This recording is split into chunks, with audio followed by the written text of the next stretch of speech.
parade route. Keep your eyes in the skies for World War II era craft like the Mitchell medium bomber, the P-51 Mustang fighter, and the C-47 Skytrain transporter.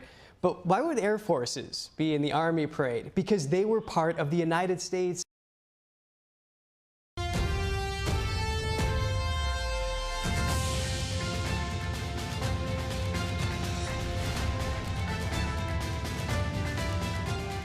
And welcome to NTD's special coverage of the U.S. Army's 250th anniversary parade. You're looking live right now at Constitution Avenue in our nation's capital. Parade's scheduled to kick off in a little over an hour. We're expecting remarks from President Donald J. Trump, musical performances, and fireworks. A really exciting evening ahead of us. That's right, Steve. Festivities kicked off this morning on the National Mall to celebrate the men and women who fought to protect our country and our freedoms. The last major military parade to happen here in Washington, D.C. was in 1991, marking the American and Allied forces' victory in the first Gulf War.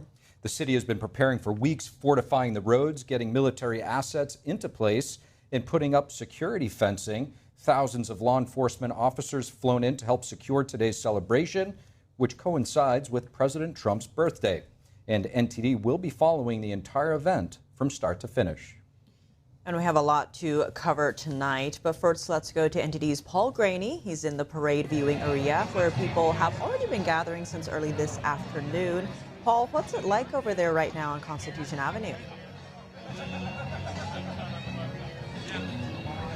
That's right. We're here on Constitution Avenue where everyone we've spoken with is eagerly waiting the start of the parade. If you can't tell, it's kind of hot here today. We are delighted to be joined by retired Colonel Darren Gobb. He served in the Army as a Black Hawk helicopter pilot and a battalion commander, and he's also a respected geopolitical strategist. Colonel Gobb, thanks so much for coming. Thanks, Paul. What a pleasure to be here. I mean, you've heard about the thousands of people who said they were going to come, and they're here. There are many thousands of them. They're continuing to come. You can hear the festive environment behind us. People are excited, and even though many have heard the forecasts and said, hey, we think there might be some rain, that's not stopping anybody. That's right. Darren, you served in the Army for almost 30 years. How do you feel on a day like today? Well, today's a significant day, absolutely. It's worth celebrating this country. And it's worth celebrating the Army, because the Army is a representation of what this nation is and everything that we fought for since its inception. So I'm excited to be here. It's a little bit more humid than my taste from Montana, but I'll be all right. I'm just excited to see all these people here who are thrilled to be here and just to celebrate an Army birthday, a Flag Day, and the principles that both of those stand for. Tell us about the message that this parade is sending, not just to the American people, but perhaps around the world. Well, America is still America. We love to get together. We love to celebrate our country. We know what truth, liberty, and freedom are. We want to come together and make sure that basically we have a giant party in recognition of that most important of birthdays. And people here are wearing everything you can possibly imagine, showing their patriotism. And the Army is a reflection of American culture and American society. And the people here are here to recognize that. Colonel, you've either flown or driven most of the heavy equipment that we're going to see here in the parade. Talk to us about the impact that equipment has had, not just on American forces, but on our allies around the world. Oh, absolutely. I mean, my aircraft that I flew was a Black Hawk helicopter. When you see that flying by and it looks good for now, that aircraft is in multiple nations like Australia and others who have recognized that America makes a very superior quality of equipment for its military. So the Black Hawk is one example, the Chinook helicopter is another, the tank that's inspired the German Leopard, the British Centurion, the Israeli Merkava, and others. It all started here in America, where it should start. We spoke yesterday, we were looking at the forecast, we thought it was a little bit overcast. What do you think of the chances of all of the equipment getting a flyout today? Well, from what I'm seeing right now and the fact that I can look above your shoulder and see a helicopter up probably around 2,000 feet or so, right now it's looking pretty good, and I anticipate they're going to be able to fly unless something drastically changes. But people are going to get a show here, and I can't wait for them to see every bit of it, ground and air. How about the people that are always in our memories? We're always thinking about MIA, POW. Right. How about saying a word to that today? We should never forget those who are still missing, By the way, the Army still has an office where they are focused and dedicated on finding them and recovering them regardless of which war they were in. That happens right here in the Pentagon, and it needs to continue until we recover every single American from every battlefield around the world. That's important. Also, just across the way here in Arlington, Virginia, of course, my first duty assignment in the Army, 3rd U.S. Infantry, the Old Guard, lies Arlington Cemetery. And that's a testament to how much people believe in the freedom and liberty this nation stands for. Darren, Colonel, we have about 30 seconds. Talk about the impact that this parade may have on recruitment for the Army. Well, we've seen a drastic upturn in recruiting. In fact, you probably saw the reports this morning that the Army met its goals months early. And that's a testament to many things. But it's important for people here to see the equipment, the soldiers, everything that represents the Army and the military in general, and understand that that's a representation of America, and the military can't happen without Americans willing to serve. Colonel Bob, thank you so much. We're going to come straight back to you. Right now, we're going to go back to the studio. All right, Paul, thanks for braving the heat out there with Colonel Gobb, and we'll be checking back in with you again later in the show. There's still a lot more to come this evening, but the celebration kicked off early this morning. Crowds gathered on the National Mall to get an up-close look at the Army's combat gear. Yeah, Tiff, and service members tell NTD the value of bridge building within the community, leaving Americans with a better sense of knowledge and pride for the men and women protecting our nation in uniform. NTD's Melina Wisecup tells us more. Thousands of patriotic Americans lined the National Mall to join morning festivities as service members brought U.S. Army pride to the nation's capital. Happy birthday, Army! That's a big milestone. It's really big. So to be able to see how far we've come from where we used to be as a military to where we are today, it's 100% worth the celebration. Bright and early, servicemen showcased their strength with an Army fitness competition. The kids got some training of their own with climbing and rock walls. It was just a sea of service members in their ACUs and their uniforms, and it was just really, really cool to see how many people serve and just be able to recognize them for their time. And folks got a chance to interact with soldiers, Army astronauts, NFL representatives, and Medal of Honor recipients. When you walk around and meet all the soldiers out here, we all come from different walks of life, all very different backgrounds, and so coming out here showing that we have a shared purpose and common goal is just really great, and seeing the team out here putting their best foot forward and just showing the public what we have to offer makes me really proud. Army members emphasized the importance of bringing their hard work behind the scenes into the light, inspiring and instilling the next generation with the pride that comes with protecting our nation. I hope that maybe people are a little bit more confident in the Army. A sentiment echoed by an Iraq veteran who brought his family along to soak in the festivities. To celebrate this on the 250th anniversary is pretty significant for me and for my friends, my fellow soldiers that I was in Iraq with. And people here at the festival get a unique opportunity of getting up close and personal with this military equipment. I came in, I saw helicopters, I wanted to go over there. I saw a bunch of infantrymen on the way. And then I met this special forces guy from my hotel on the way here, and he gave me a challenge going. And then that was really exciting. Helicopters, military firearms, grenade launchers, and a military howitzer, all on display for engaging opportunities to learn what it's like to handle gear that's used on the battlefield. There's so many things. There's over 250 jobs. And it can be great opportunities for you. You can get college out of it. You meet best friends I've ever had are all from the Army. Just how awesome of an opportunity it can be. Those at the event emphasized the importance of recognizing and respecting the role the U.S. Army plays in protecting our freedoms here at home. Everyone should be here. It doesn't matter if Trump or Kamala, whoever you voted for, I feel everyone should be here to support our troops because they're the reasons why we have our freedoms. But if you see some of the faces here, I mean, they're the age of my kids and some of them grandkids, in fact, and I see their heart and their love. Gonna tear up. Love for this nation, so I appreciate it. After the festival, tanks and thousands of soldiers will march through the streets of Washington, D.C. The parade will start at 6:30 this evening, right next to the Lincoln Memorial. They'll head down Constitution Avenue toward the Vietnam Veterans Memorial and pass by the Constitution Gardens. The parade will then cut through the National Mall between the Ellipse and Washington Monument before ending near the National Museum of African American History and Culture. Helicopters and warplanes will fly overhead. Some 200,000 people are expected to attend. Reporting from Washington, D.C., Melina Weisskopf, NTD News. What a fascinating look there, Tiffany, of how the parade is really serving the purpose to inspire the next generation of service members, as well as, you know, young and old, really. Really is. You really felt the love for this country, and especially the service members who protect our freedoms. Indeed. We're also joined right now in studio here with our guests. We have with us a retired Army Lieutenant Colonel Chuck DeVore.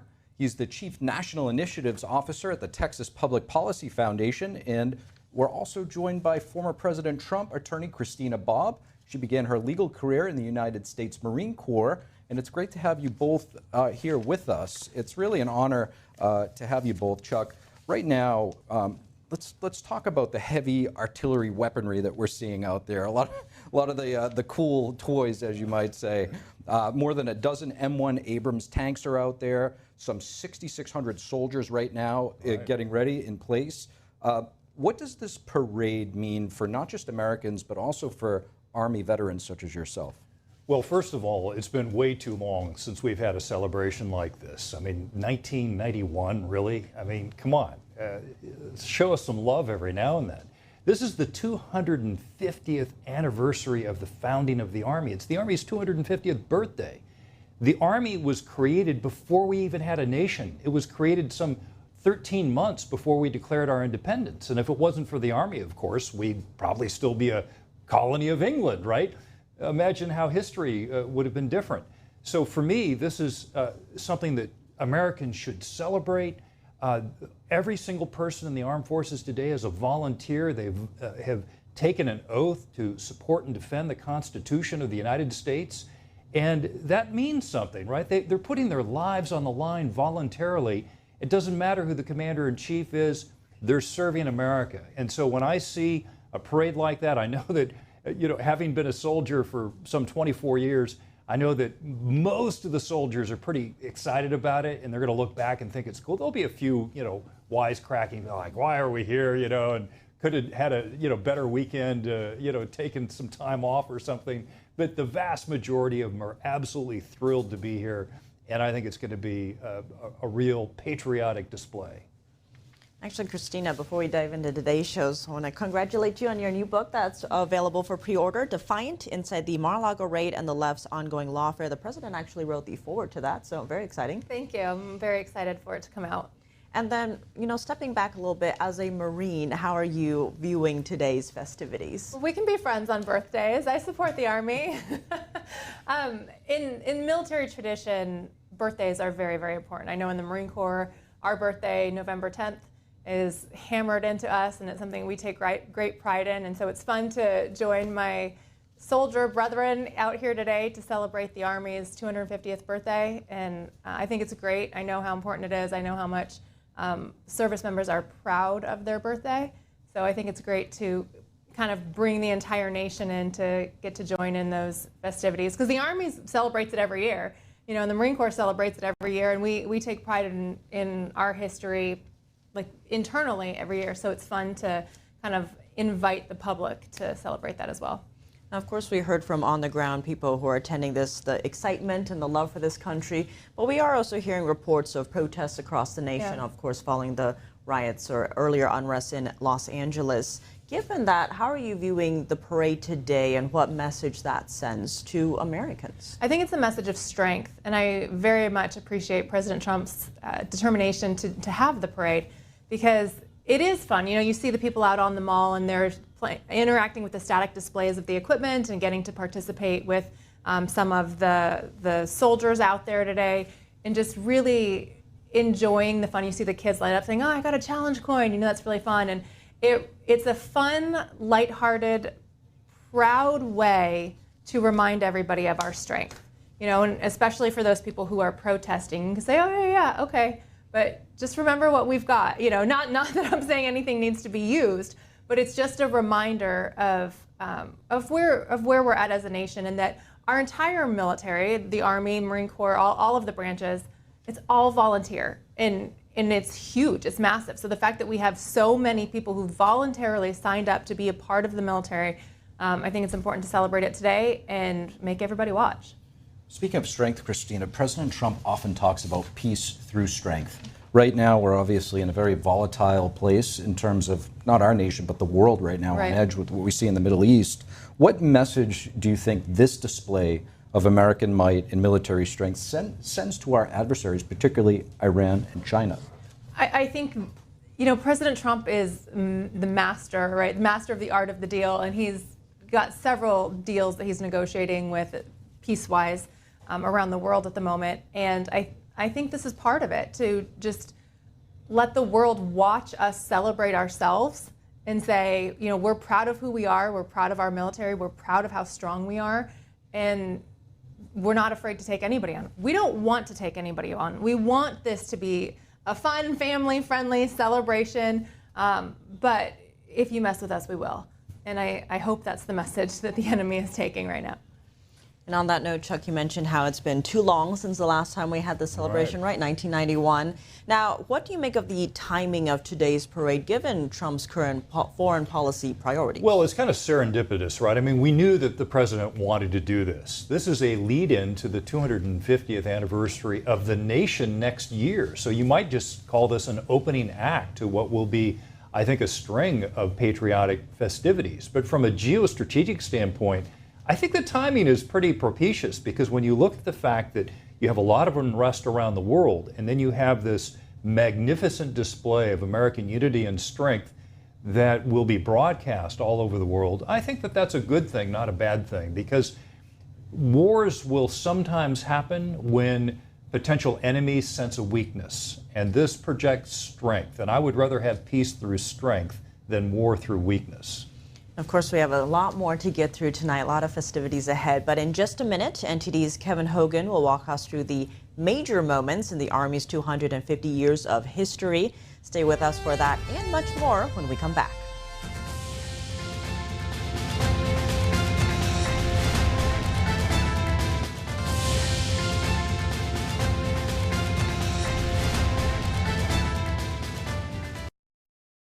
What if you could whiten your teeth by simply brushing your teeth? Now you can with Smile Actives, the teeth whitening breakthrough that safely gets your teeth white and keeps them white every day, just by brushing your teeth. I never thought that whitening my teeth could be so easy. I just put the gel on the brush, the toothpaste on it, brush, and I can see my white teeth. Simply add Smile Actives to any toothpaste, and our patented PolyClean technology activates into a powerful microfoam that penetrates into the enamel surface to safely lift and remove stains. You need a simple way to whiten your teeth, without strips, without trays, without going to the dentist. And it was about time that a product was developed that you would be able to do that with just brushing. And now Smile Actives is even better with new Pro Whitening Gel with 33% greater whitening power, clinically shown to whiten teeth faster, up to 8 shades. 100% of users saw whiter teeth. On food stains, coffee and wine stains, even on veneers, crowns, and dentures. I eat the blueberries, I drink the coffee, and I know that Smile Actives will keep my teeth white every day. If you could use something so easy like Smile Actives to take yellow teeth to white teeth, why wouldn't you? Why spend hundreds of dollars for whitening treatments at the dentist when now you can whiten your teeth with new Smile Actives Pro Whitening Gel every time you brush your teeth? Call or go to smileactives.com and for a limited time get new Pro Whitening Gel for just $24.95. Order in the next 5 minutes and buy one, get one absolutely free for just $24.95. That's 2 for 1 and save 58%. We'll even include free shipping. Get your teeth whiter guaranteed or return it within 60 days for your money back. I smile every day now. The difference is literally night and day. So now I'm always smiling, always choosing, because now my teeth are much whiter. This offer is not available in stores, so call or click now before the special buy one, get one free offer goes away.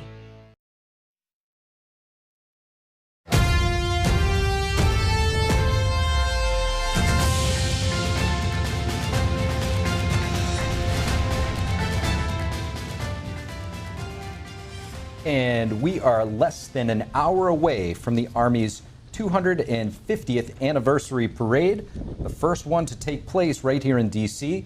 since 1991. You're looking live right at Constitution Ave, where the parade is set to begin. And over the years, the Army has actually played a key role in defining the will, character, and spirit of our great nation. NTD's Kevin Hogan and Tiffany Meyer put this into perspective for us with a special segment on the valor and honor of this foundational force.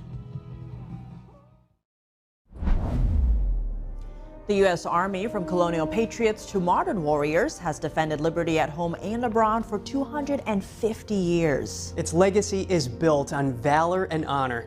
Kevin, let's march through this proud history, starting with independence from Great Britain. Yeah, it was 1775 when the Continental Army was born and the Revolutionary War started. The British had the most powerful army in the world. They had warm cottages in cities, whereas the Americans, many of them were just volunteer troops and some just farmers, and they were camped out in hand-built huts in the woods and during brutal winters, but they won, and that's because they had the grit and tactical resilience. They believed in the cause of liberty, and it was this man, George Washington, the commander-in-chief of the Continental Army, that led Americans to decisive victory. Here he's famously seen crossing the Delaware River, and it was that courage and bravery that would define the service in the centuries that followed, Tiff. And then comes, of course, the War of 1812, which inspired the Star-Spangled Banner. This conflict is also known as the Second War of Independence. Yes, and it was this flag that was flown over Fort McHenry in the pivotal Battle of Baltimore.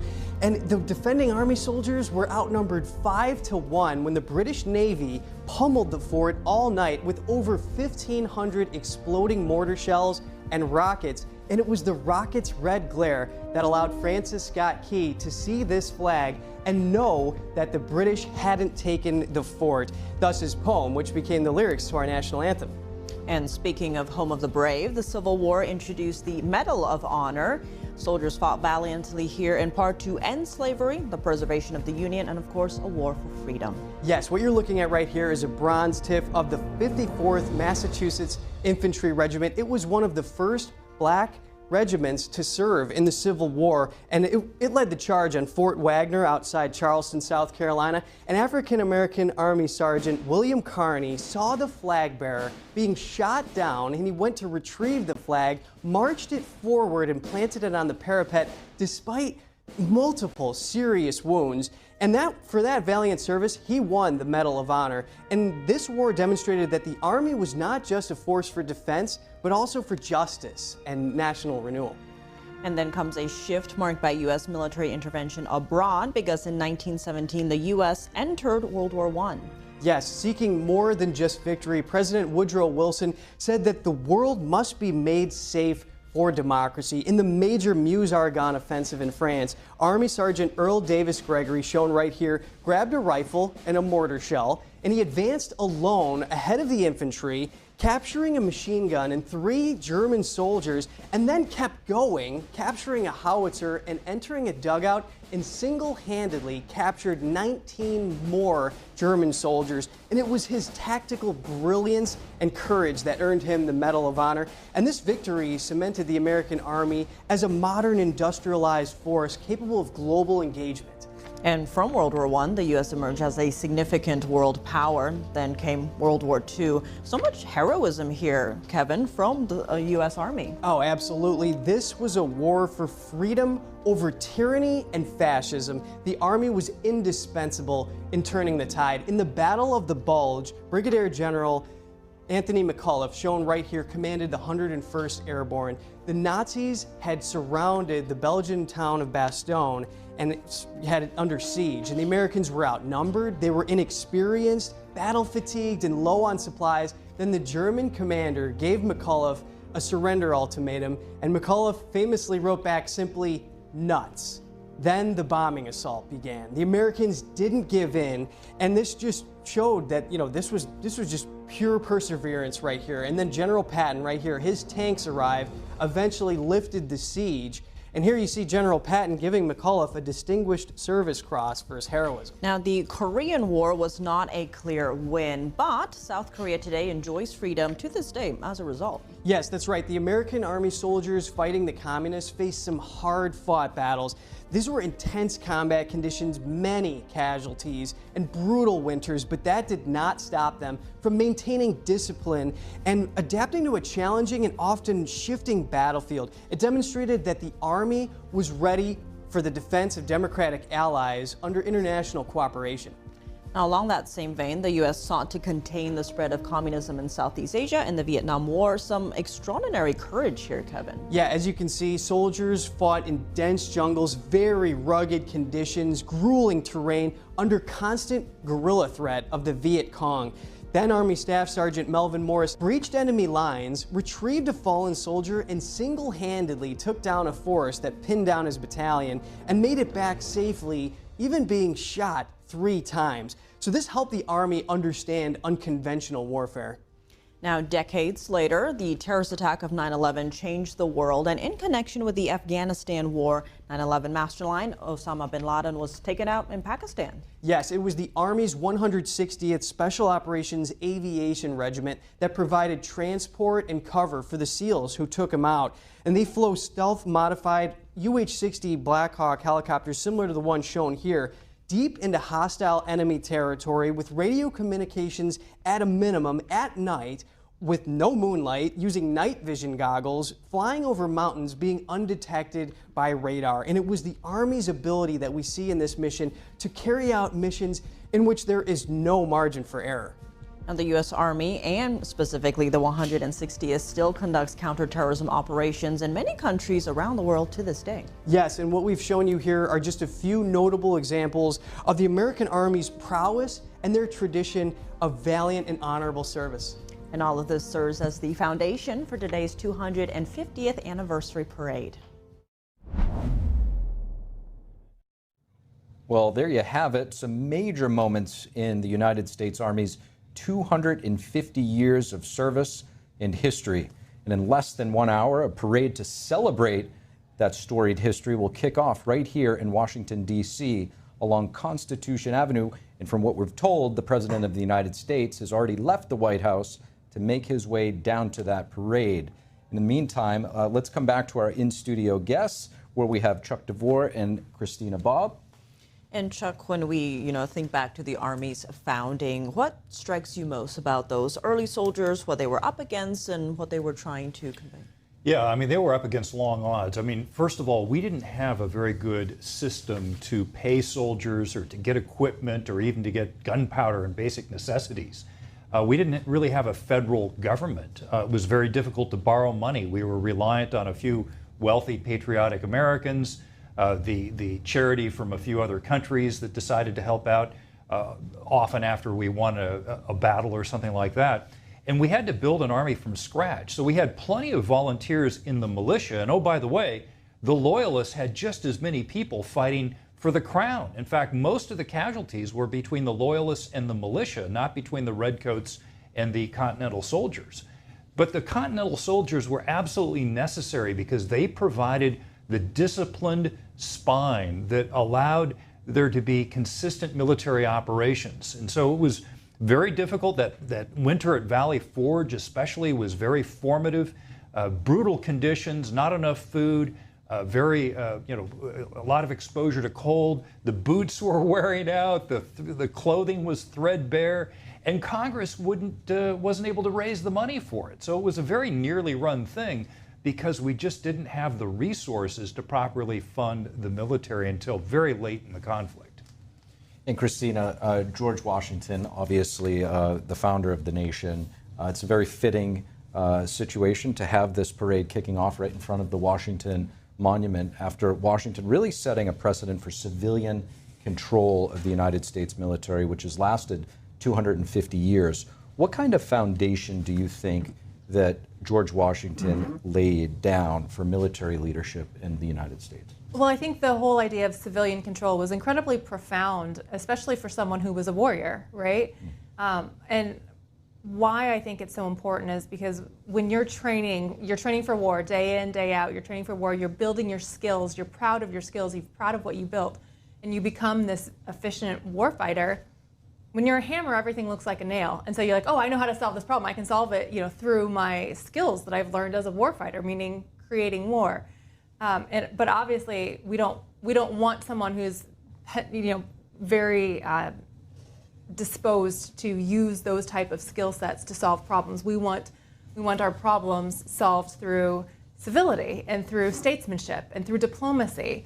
And I think that's why it's important to have civilian leadership at the head of the military. And I think Pete Hegseth does a great job with that because he has served in the military and he does have the background to be able to relate to the warfighters and to understand their mentality and what they need. But he's been removed from it enough to kind of remember what civilians want, which is peace. We want peace, that's the goal. And so I think that was just really incredibly profound of George Washington to recognize that penchant of people who are constantly training to want to use those skills and say, yeah, it's great that we have this weapon, but let's not make the weapon in charge of whether we use it or not. So yeah, I think it was an amazing insight of our founding fathers.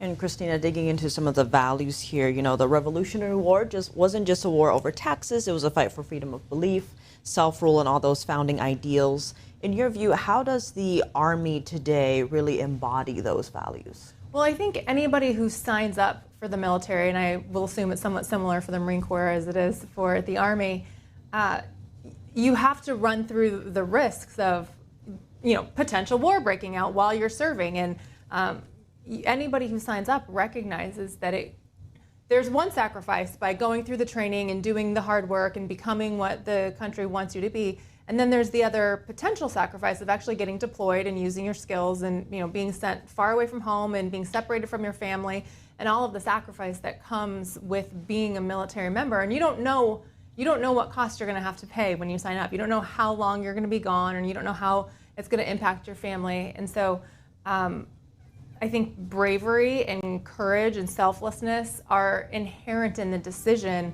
for anybody who actually enlists or becomes an officer in the first place.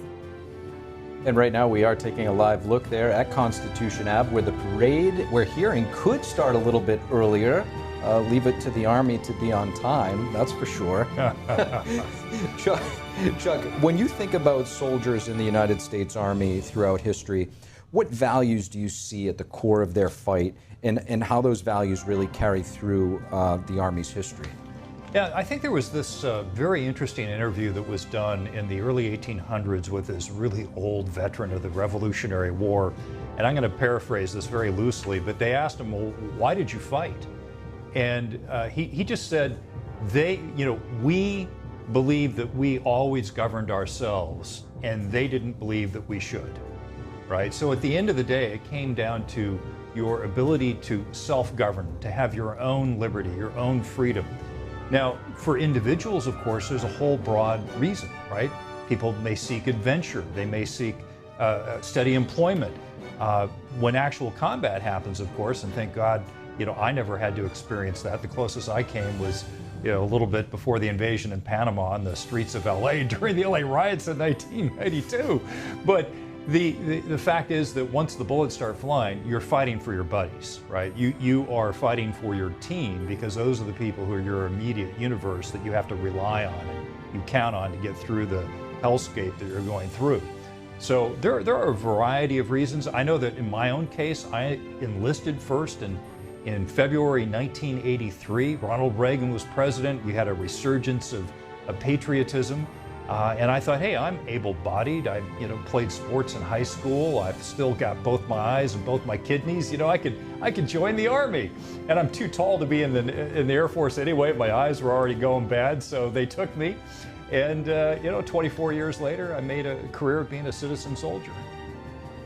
Now, on that note, Chuck, as the festivities do begin and kick off today, if those first soldiers who were at Bunker Hill or Saratoga could look ahead 250 years and see this parade happening today, what do you think would surprise or maybe reassure them about where the Army has gone?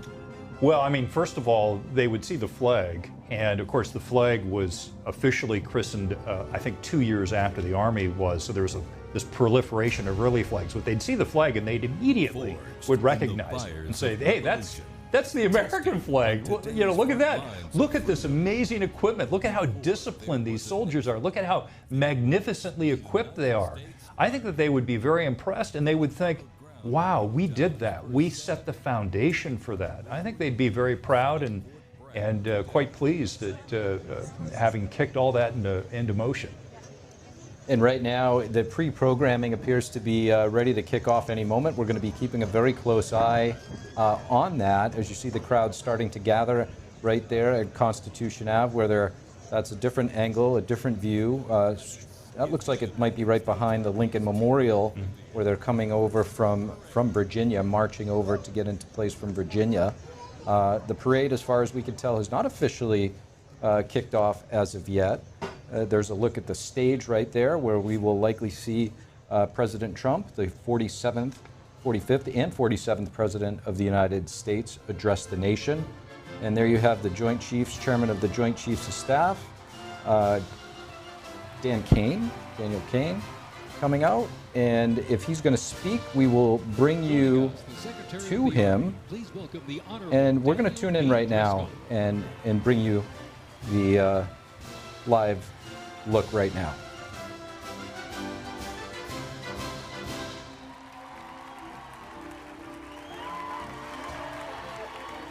Ladies and gentlemen, please welcome the Secretary of Defense, the Honorable Pete Hegseth.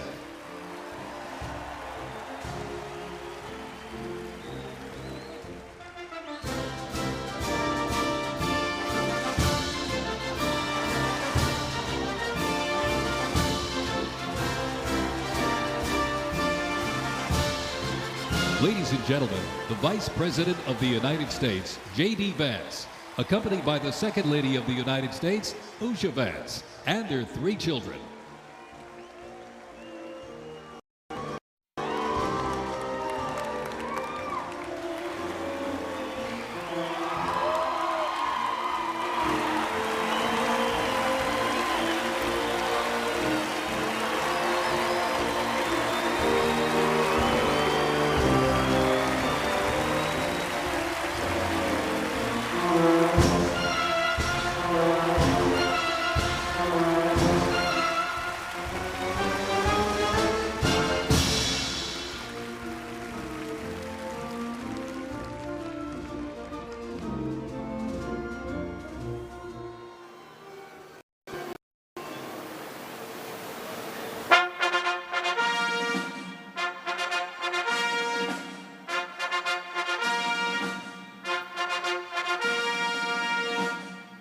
Ladies and gentlemen, please welcome the President of the United States, Donald J. Trump, and First Lady Melania Trump.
Ladies and gentlemen, to honor America, would you please rise for the singing of our national anthem?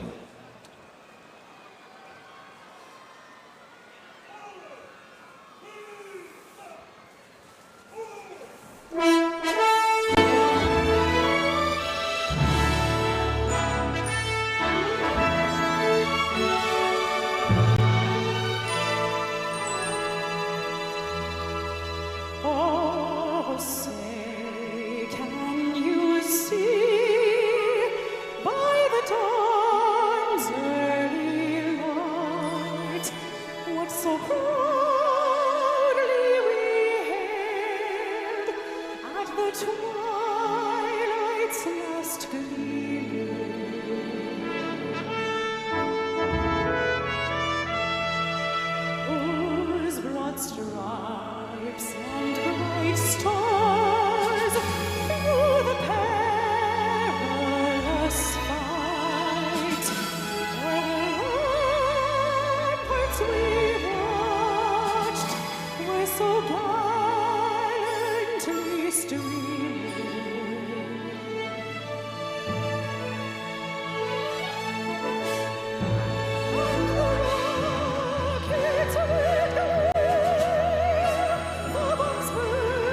We had an army. They started as a small, unorganized group of shop owners and farmers, but they fought the most powerful army in the entire world to a standstill in Concord, Lexington, and Bunker Hill. Then our Continental Congress chose George Washington as general of our Continental Army. But it wasn't until 1 year later, on July 4th, 1776, that news arrived of the signing of our Declaration of Independence. Now we had a new army and a new nation. With little gunpowder, no shoes, bloody feet, few cannons, little training, and even less food. Valley Forge started in December. They went into winter camp in December of 1777. Approximately 2,000 Americans died that winter of disease. They lived through hell, but they never ever gave up. Not this army, not this first American army. Finally, Washington and his army arrived. Here at Yorktown, where they had General Cornwallis and his powerful British army trapped in this city against the sea. All of the preparation that Washington has learned through the course of those 6.5 years meets its full force here at Yorktown, and he employs it brilliantly. Sailing from the Caribbean, the French Navy arrived and took on the British fleet. Washington decided to make his move. Our men began digging to get closer and closer to the fort, finally getting within rifle and cannon range. Naturally, George Washington chose to set off our first cannon shot. The British had two small forts in front of the main fort. They were called Redoubts 9 and 10. Then, on the moonless night of October 14th, the American and French forces attacked the redoubts. The hand-to-hand combat with bayonets, knives, and fists was bloody, to say the least. But within an hour, we were victorious. And as the sun came up the next day, Cornwallis looked out and realized he was in serious trouble. So he prepared an all-out, desperate counterattack. It didn't work, and the British were forced to surrender. We were supposed to lose to the best army and the largest and most professional navy in the world. But our young army had won the war and our freedom. The freedom we hold so dear. And 250 years later, for what started as a ragtag group of shop owners, has now become the most powerful army in the world. Today, many things are very different from that army here at Yorktown, but one thing remains the same. An undying passion, guts, and love for our country remains deep in the heart of today's army. When I look into their faces, you can see it. That will never change. God bless the United States Army, and God bless the United States of America.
新唐人美国陆军250周年的大阅兵的直播现场，我是主持人周子定。那今天的节目将由我和马克为大家带来。马克你好。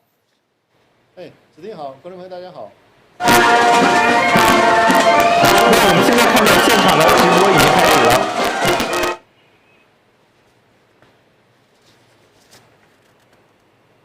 Hello。那现在出现了。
was a descendant of Franz Gruber, who composed Silent Night. It was originally written to be the 5th Artillery Regimental song titled The Caissons Go Rolling Along, and in 1956 the lyrics were revised by Harold Arberg as the official song of the U.S. Army, and then retitled The Army Goes Rolling Along. Pershing Zone carries on its century-old legacy, playing a march that brings pride to every soldier, the Army Song.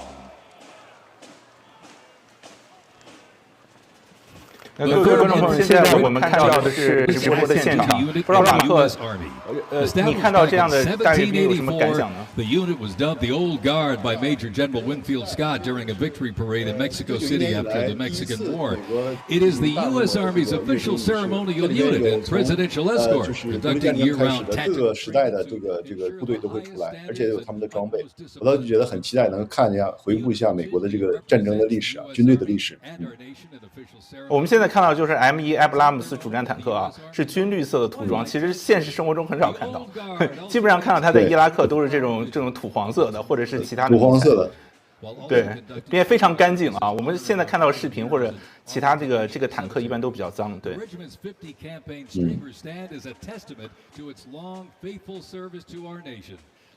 可以看到现场观众很多啊，都在拿着摄像机和手机拍摄现场的视频。那其实呢，今天的天气预报说可能会有阵雨，但是目前看起来啊，现场的天气状况是比较良好的，并没有下雨。各位观众朋友们，大家好，现在出现的应该就是美国独立战争时期的方阵了。美国独立战争是美国第一场战争，也是最重要的战争啊。第一枪是在莱克星顿打响的，之后呢，美国大陆军在邦克山迎战英军。其实在整个独立战争期间，美国经历了相当大的困难。那大陆军在华盛顿将军的带领下，不得不躲入伏击谷长达多年的时间。最终华盛顿带领军队在新泽西的特伦顿战役中获胜，之后在北部的萨拉托加以及南部的约克城战役获胜之后，奠定了独立战争的胜利。所以我们可以现在看到画面，就是该方阵大概有40人穿戴着独立战争时期的服装在进行阅兵。对。That legacy actually lives on today with the U.S. Army Fife and Drum Corps, part of the 3rd Infantry Regiment known as the Old Guard. Founded back in 1960, they're the only unit of their kind in the armed forces. 他们穿着当时大陆军的这种服装，然后呢敲着战鼓，有点像那个时代的作战的那种方式。实际上，你看他们背着枪嘛，那个枪这以前呢是这个滑膛枪，但是后来实际上他们背的呢就是叫做美国长步枪的这种，世界上第一种的那个来福枪，就是它可以比较精准瞄准，可以实现了这个狙击手的作用。那前面正在骑马走过的人，就是所谓的这个乔治·华盛顿的那个一个扮演者，他也就是向这个总统和主席台致敬。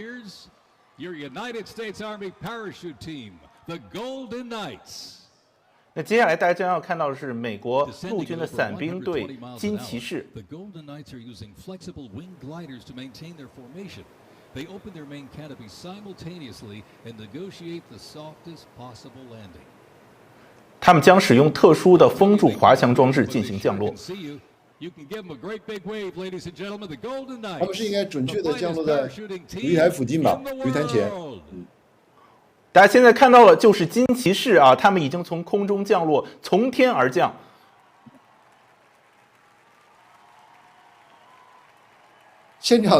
感觉现场的气氛也非常热烈啊！这是对啊，已经30多年来第一次的这个阅兵，实际上对美国人来说也是非常期待的。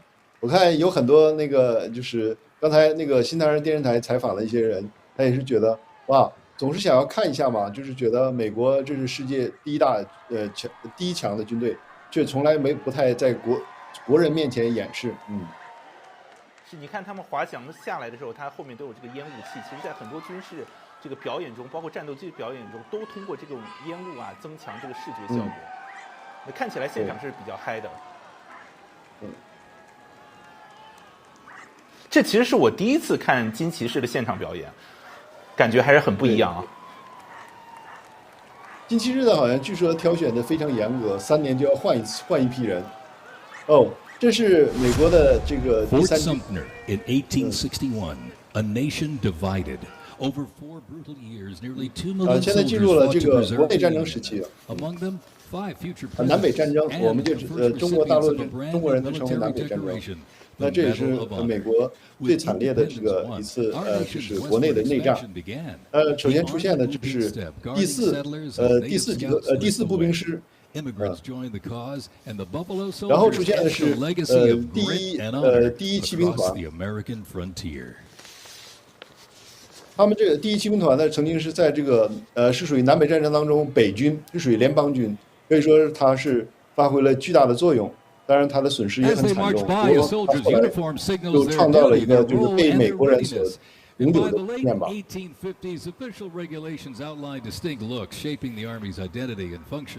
那这次阅兵仪式，大家可以看到啊，就是每一个方阵前面大概都有40人，他穿着的是历史的服装。那之后呢，就是他所属的部队穿着现在的服装。我们可以很明显的看到现代服装和以前服装的区别。现代服装都强调的是迷彩，那以前的服装，你像英国独立战争时期穿的服装都是红色的，那又称之为龙虾兵。那美国内战穿的都是偏蓝色的。对。现在那个近期日他们已经下来了。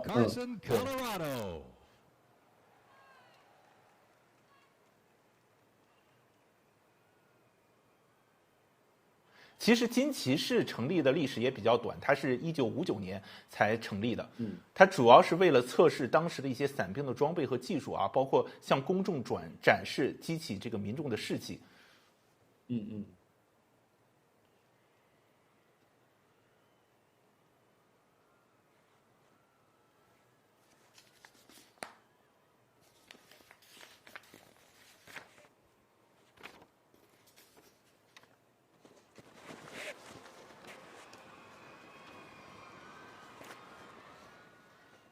这是降落之后的金骑士士兵，好像抱着军旗要跑向主席台。From Court Cavazos, Texas, home of legends, the 1st Cavalry Division rides with pride. Born from 这是那个第一骑兵团。of the Civil War, the first team forged its reputation on the front lines of history. They stormed Manila with the flying column, charged into Pyongyang as the first to breach the line and 南北战争期间，联邦军的就属于北军。他对于这个联邦军的那个作战呢，发挥了很大的作用，属于战绩显赫。不过后来他在这个就是南北战争结束以后，他被解散了。Tough, fit, fearless. The 1st Cavalry Division is a lethal, disciplined force. 那现在美国陆军编制中依然有骑兵部队叫第一骑兵师，但是它已经和骑兵没有任何关系了，它已经是装甲。对。我们可以看到现场啊，有2个人，一个叫人山，一个叫人海。人山人海。今天的天气其实也不错啊，华盛顿 DC 天气大概是不冷不热，又有点阴天，有点烟雾的感觉。大家现在看到是本次活动的赞助商，对，洛克希德马丁啊。洛克希德马丁最近可能不太开心啊，因为他丢掉了美国空军 F-47，也就是第6代战斗机的这个订单，被波音公司获得。我们现在看到的就是华盛顿纪念堂，真的是人很多啊，现场人真的很多。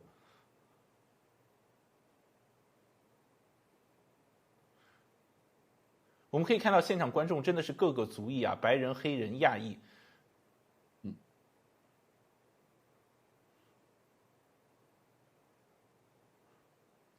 美国人虽然说都觉得美国大兵，但是好像感觉，但是也颇有这个尚武精神啊。所以说，是想独立战争的时候，大家就是民兵嘛，是自己掏钱、掏枪，然后掏装备，然后没有任何军饷。In 1914. 但是想想当时他们最开始独立的时候，确实很不容易。当然那个时候如果说只靠这个美国自己的这个力量的话，我们还是难以打败这个英军。所以说这个国际合作还是蛮重要的。那下面进入第一次世界大战的这个方阵了。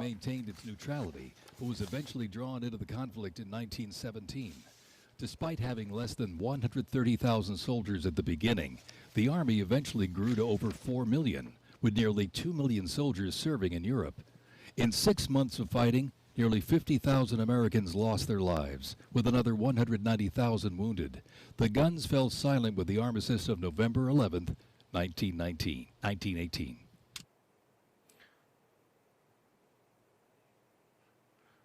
我们现在看到就是第一次世界大战时候车辆啊，我们知道其实车辆诞生历史大概也就100年，和坦克诞生的历史差不多。这个是1918道奇就是一种旅行车。那个年代的一个很。We continue on with more USA World War I rolling stock. This 1918 Dodge touring car was part of the legendary 1919 transcontinental convoy. 3,251 miles and 62 grueling days across the Lincoln Highway. 这是1918年， no GPS and no power steering. Just grit, determination, and the drive to push Army mobility into the future. 哎，你看那时候车它没有后视镜的，只能往前开，不能往后走。对啊，你只能转头啊。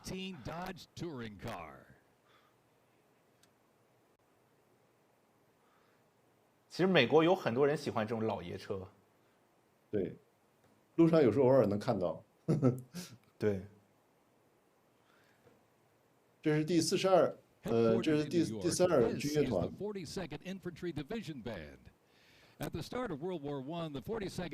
这是第42师吧？对，42师，战时的服装。42师现在属于美国预备役，就是它不是常备部队。美国目前现在常备12个师啊，42师并不属于其中。它是属于叫彩虹师嘛，对不对？对。你看它的那个就是军乐团军鼓当中有一个是有那个彩虹那个标记，对。对，那个最靠外边的那个军鼓上有彩虹。对，因为其实美国早期军队啊，它的军队都是以家乡，比如说弗吉尼亚，我成立弗吉尼亚的师，卡罗来纳是卡罗来纳的师。那42师，它的士兵是来自于26个州啊，所以叫做彩虹师。你像当时美国内战的时候啊，基本上就是说你像10强杰克逊率领就是弗吉尼亚军团，那别的将军可能是佐治亚的军团。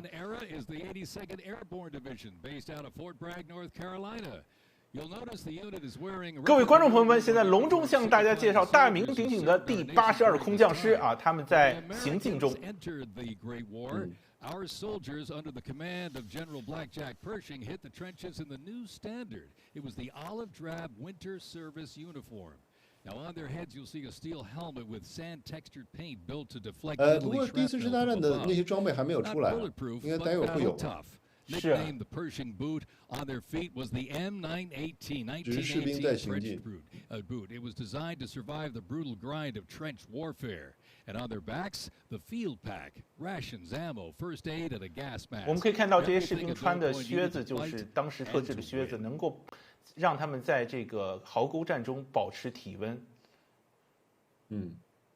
Incidentally, the 42nd Infantry Division was deployed to heavy combat abroad and then deployed again in World War II, ultimately liberating the. 我们可以看到美国的这个由这个 parade 啊，它其实没有踢正步，大家都是就是想怎么走怎么走啊。我之前在这个西点军校有看过他们学生的这个入伍的仪式，也是这样子啊，大家都是尽量整齐往前走的，因为美国人觉得这个踢正步它更多是形式主义，在战争期间啊，没有人会踢正步。Half section.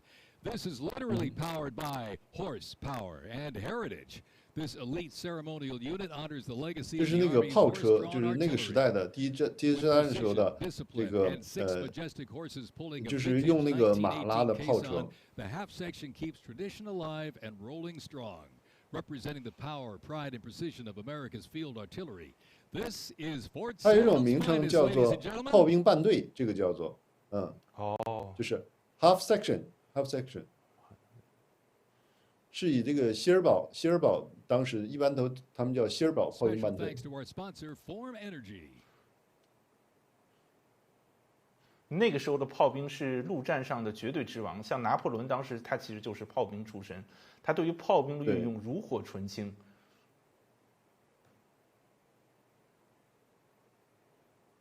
World War II, a global fight for freedom. 现在这个希尔堡这个炮兵半队呢，已经完全成了一个就是仪式了，基本上属于一个是仪仗队一样，所以它只是表示继承马匹和野战炮兵那种光荣传统。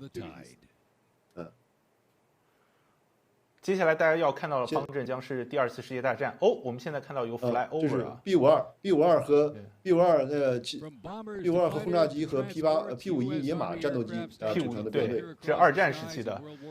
当年在太平洋战场上和日本的零式战斗机这互相缠斗。P51也是2战末期是性能最好的那个战斗机了啊。对。Up next, the Cadillac of the Sky, the P-51 Mustang. 现在出现的是2战时期的吉普车，相信大家在不少2战电影中都能看到。它叫威利斯吉普嘛，威利斯吉普的话，这也是世界上第一种那个4轮驱动车辆，所以说它当时出现的时候也是引起了这个极大的关注。这个威尔斯吉普呢，实际上是在整个2战期间，它生产了60多万辆。装备了美军和所有的这个盟军，也是成为了几乎是2战时候标配啊。我们一看到这个2战的这个将军，基本上都是坐着这种威尔斯吉普。对啊，你看纪录片和电影出现的都是它，对。也是第一种被称为吉普的那个东西车辆啊。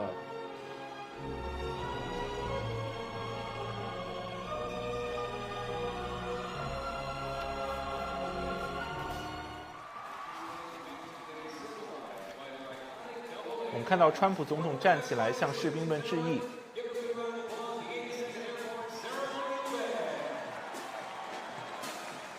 出现在我们面前的应该就是第82空降师。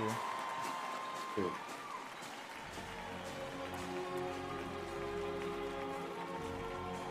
82空降师也被称为全美师，它是实际上从那个美国40多个州的那个人组成的。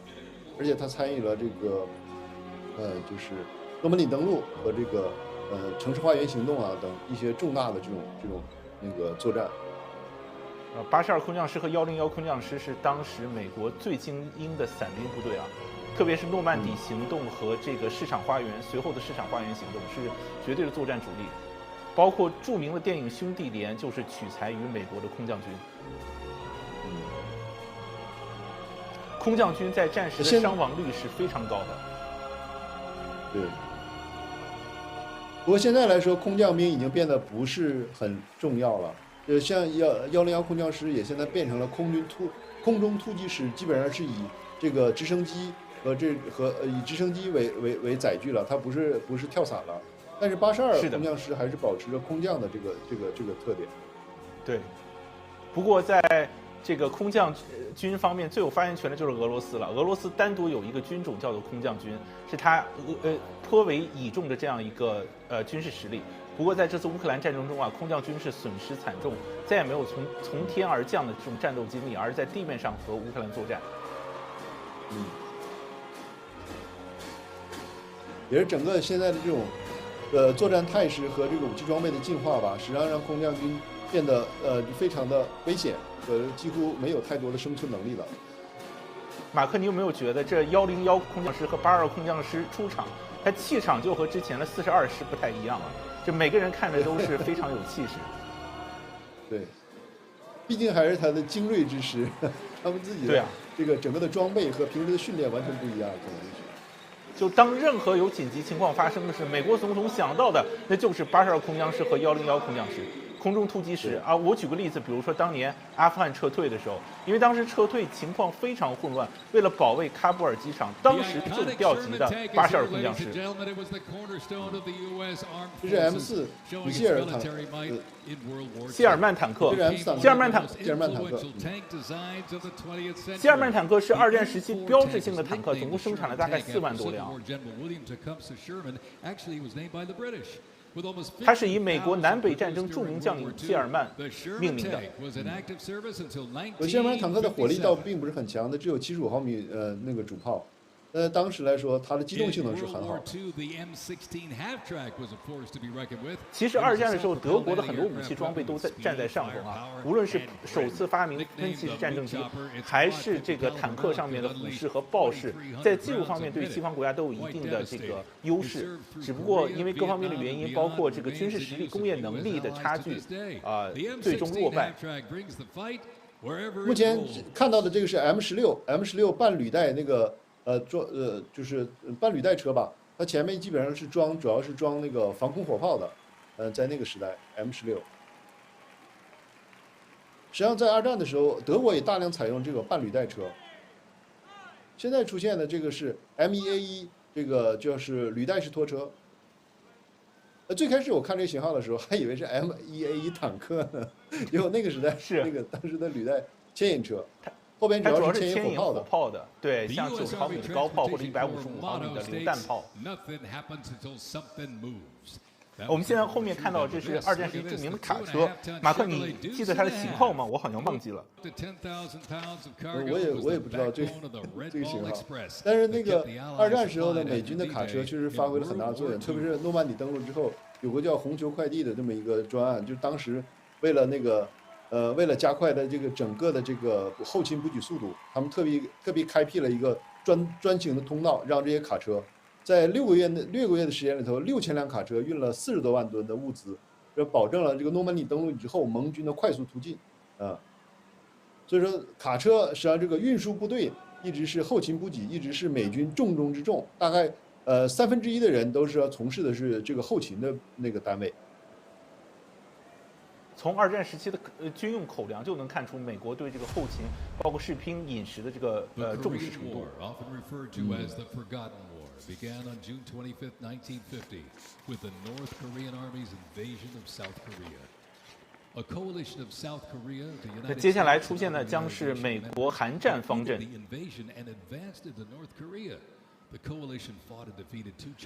朝鲜战争是冷战时期的第一场大规模的军事对决。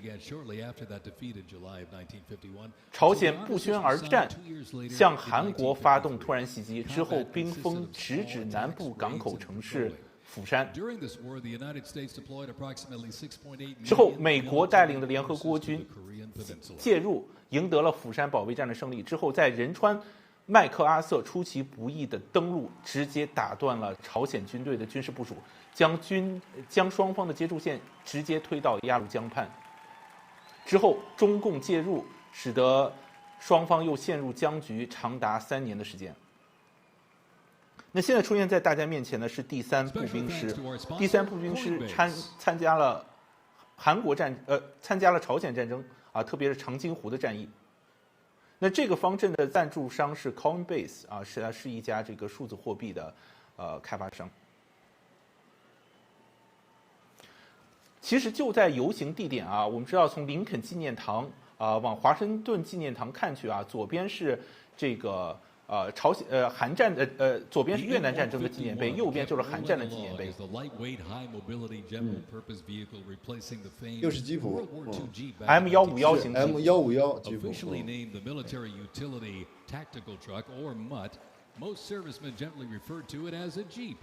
The vehicle spanned more than 40 years in 4 manufacturers and were everywhere that the Army was deployed. .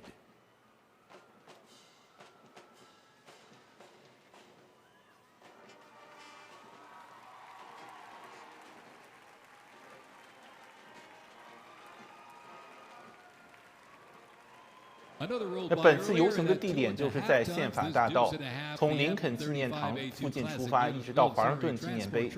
Was a mainstay of the U.S. Army for decades, particularly during the Vietnam War and Operation Iraqi Freedom.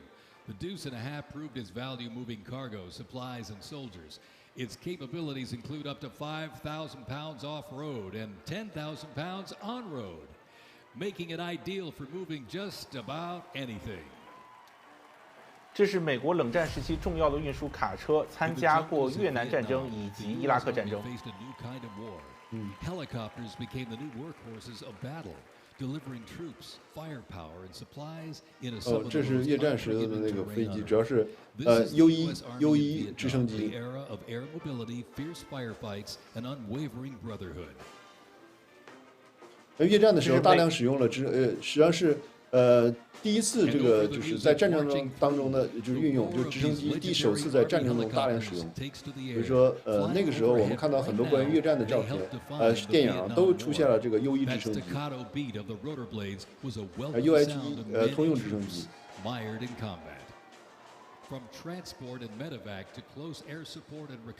现在UH-1多用直升机它组成编队，飞越这个游行现场。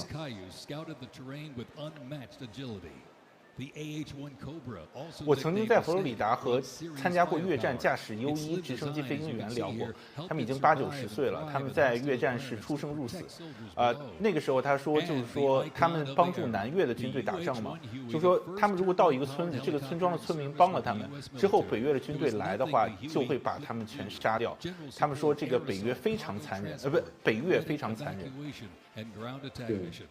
The Coyotes, Cobra, and Huey, ladies and gentlemen, three iconic Army symbols. 这个是这叫背的小鸟式的那个直升机，这实际上是一种特种部队常用的。The 1st Cavalry Division Band, based out of Fort Cavazos, Texas, has played a vital role in U.S. military history. Since its origins back in 1855, 现在出现的是美国第1骑兵师。It has supported operations from the Civil War to Desert Storm. 虽然叫骑兵，但是可能也是现在都是装甲师了啊。对，都是重型装甲师。对。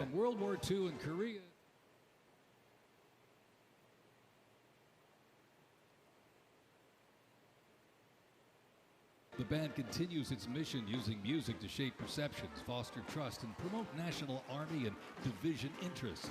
Standing ready to serve, it remains an enduring symbol of the 1st Cavalry Division's legacy and commitment to duty. The band performs Hit the Leather and Ride, a march composed by Captain Robert Meredith Wilson. This piece reflects the cavalry's transition from horses to mechanized warfare, capturing the speed, the resilience, and the tradition of the division. From Fort Cavazos, Texas, everybody, the 1st Cavalry Division Band. 现在出场的是第1骑兵师的军乐团。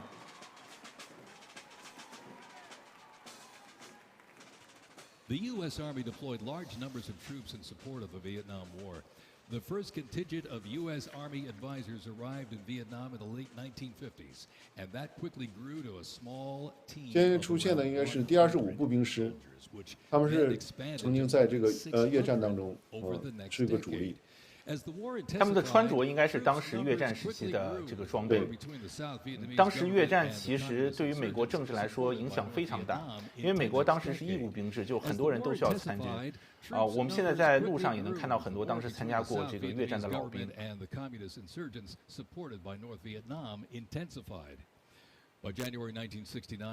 其实，在美国有大量当时就是越战之后从越南逃离的这个人，特别在加州和佛罗里达。比如佛罗里达有一个民主党的众议员叫 Stephanie Murphy 啊，他就是越南裔，他在弗吉尼亚长大。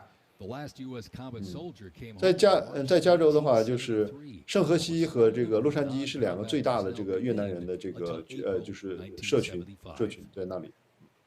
所以你看，美国很有意思，就是说它有很多越南裔的议员和将军，日本裔的将军，包括伊朗裔的将军。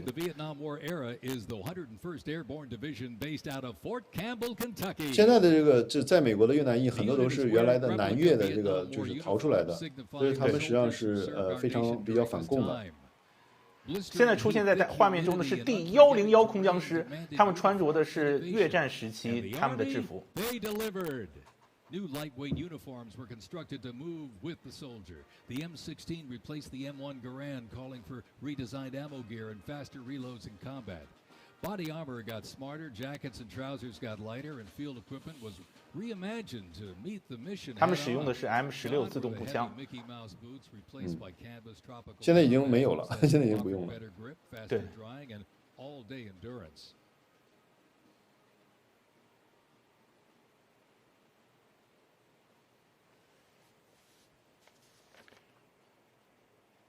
Special thanks to our sponsor, Oracle.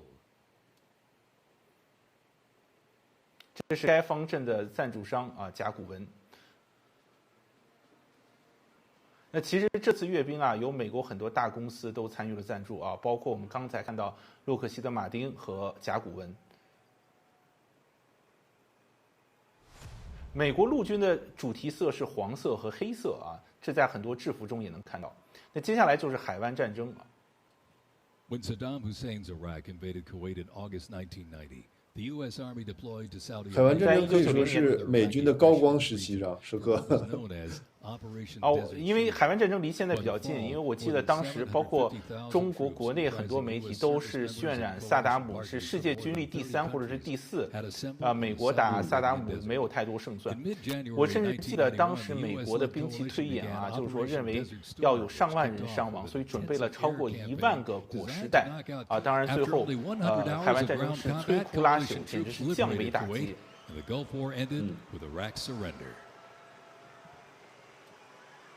因为那个时候海湾战争的时候 ，CNN 进行了大量的这个实况转播，所以这也是世界上第一次能够非常详尽的、近距离的观看战争的一次这个一场战争吧。而这个过程当中展现了这个美军这个巨大的这个科技的优势，也是第一次那个新型化作战的。As the oldest continuously serving division in the U.S. Army, the unit has participated in every major operation since World War I, living up to its motto, no mission too difficult, 现在出现在画面中的是美国大红衣师啊，也就是第一步兵师。我们可以听到山呼海啸般的欢呼声啊，这是因为大红衣师在整个美国陆军中享有这个非常高的声誉。他们参加了各从1战、2战到海湾战争等各大重要战役。在诺曼底登陆时，他们是登陆奥马哈海滩。我们知道，在诺曼底登陆时，当时有多个海滩啊，美国主要负责的是舰滩和奥马哈海滩的登陆，而奥马哈海滩美国损失惨重，当天损失了上千人，是整个诺曼底登陆中最惨痛的伤亡。而大红衣师就负责攻克奥马哈海滩。这大红衣师出场啊，这个士兵看起来气势也是气宇不凡。哦，现在出现的就是各个军迷心心念的 M1 主战坦克。我真的从来没有看过这么干净的这个 M1 主战坦克啊！实际上那个时候，海湾战争的时候用的还是 M1A1 为主，然后当时最新的有 M1A2。对，主要是 M1A1，但是已经有平油装甲了。这是帕拉丁自走炮。那我们现在看到这些装备啊，其实有一些还在美国陆军服役，不过是更新的型号。其实这个海湾战争胜利，包括冷战的结束啊，导致美国军方结束了很多现代化的武器项目。因为我刚才看到这个 M109自走炮，其实美国后续有十字军的自走炮，是性能更先进啊，但是因为美国没有对手了，所以就把十字军自走炮等其他的项目给取消了，包括著名的这个科曼奇武装直升机等等啊。这是 M2 步兵战车，布莱德利步兵战车啊，它除了有这个25毫米的链炮以外，可以发射平油弹，并且可以发射这个陶式反坦克导弹。其实，在海湾战争期间，这个布莱德利步兵战车遇到伊拉克的这个主战坦克啊，无论是 T72也好，还是这个 T64也好，都是不落下风。正是因为这个陶式反坦克导弹，特别是在伊拉克的沙尘暴天气中啊，美国无论是坦克还是步兵战车，都装备了红外成像系统，能够在更远的距离上发现敌人。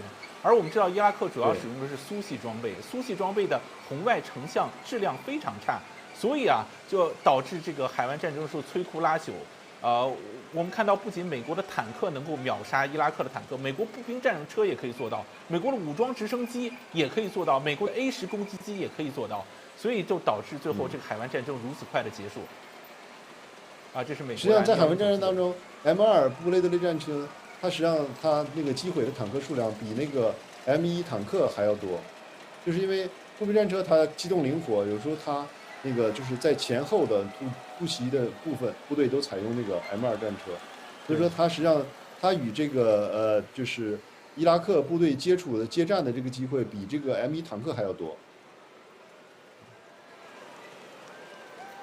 但是这一次它展示的不是老式的这个M1 就是 M2 那个步兵战车，它实际上是应该是那个最新的那个 M2A3 的步兵战车。对，现役的。其实美国陆军有大量的库存，无论是 M1 还是 M2啊，美国采购数都上万辆，但现役大概 M1 大概5000辆，它放在这个所谓的这个陆军仓库里面。你像其他国家购买 M1 主战坦克，它的生产线已经没有了，都是拿这些就是之前生产好的拿出来进行改装。因为其实封存我们听到这个词觉得很陈旧，但其实美国它封存之后，它的车况是相当良好的。它有那个非常严格的那种程序，它要把它那个关键的那包括用那个容易发生就是锈蚀的部分，它都要进行封存，就是真的就是给它完全封上，然后同时涂抹那种就是一些像机油啊，一种就让它与这个氧气隔绝的方式。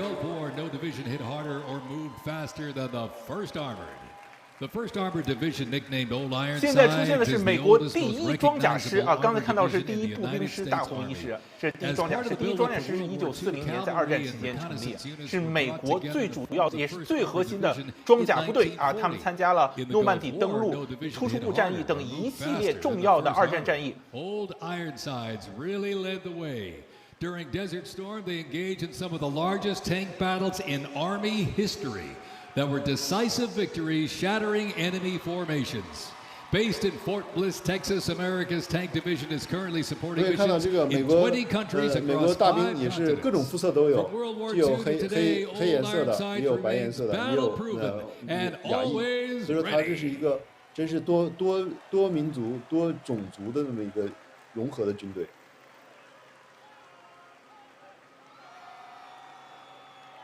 我记得我前段时间去西点军校看这个西点军校军乐团，他们军乐团里面就有一些亚裔的人在演唱歌曲，所以从这个军校到这个军队，美国其实是非常多元化的。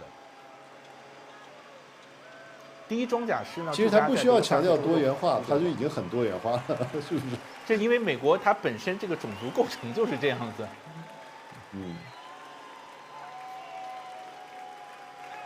那第一装甲师是美国的重型部队。那其实，在过去20年，因为反恐作战的需求，美国把很多其他的这个部队改成一些轻型作战化部队。最重要的就是叫史派克旅。史派克旅它是8轮战车，能够快速部署。但是第一装甲师依然是以 M1主战坦克为主的重型战队。它主要是用来应付像海湾战争或者是类似这种乌克兰战争这种高烈度的区域战争。不过未来不知道这个重装甲师还能不能有可能，就是继续存续下去，因为我们在这次俄乌战争当中也看到了这个坦克的作用呢，逐渐的被越来越那个减弱，实际上慢慢变成了一个比较移动的炮塔的这种感觉，几乎坦克对决的场面呢，我们没有太看到，那么反而呢是这个无人机发挥了巨大的作用，让这个坦克变得非常的。容易受到攻击，所以说不得不装上鸟笼啊，给自己彻底包起来，这样的话才能够躲避这个无所不在的无人机的袭击。所以美国未来包括现在都不断的在开发一些无人的这个战车，包括我们知道这海马斯火箭炮，美国已经开发出了这个无人版本。那未来很有可能在前线厮杀这些坦克啊、步兵战车啊，全都是无人化的。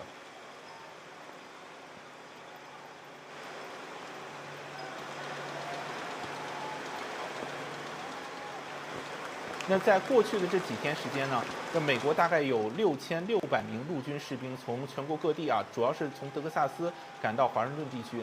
在过去几天时间，他们主要驻扎在一些这个联邦政府大楼，比如农业部的大楼里面，他们吃一些应急口粮，然后呢睡在这个地板上。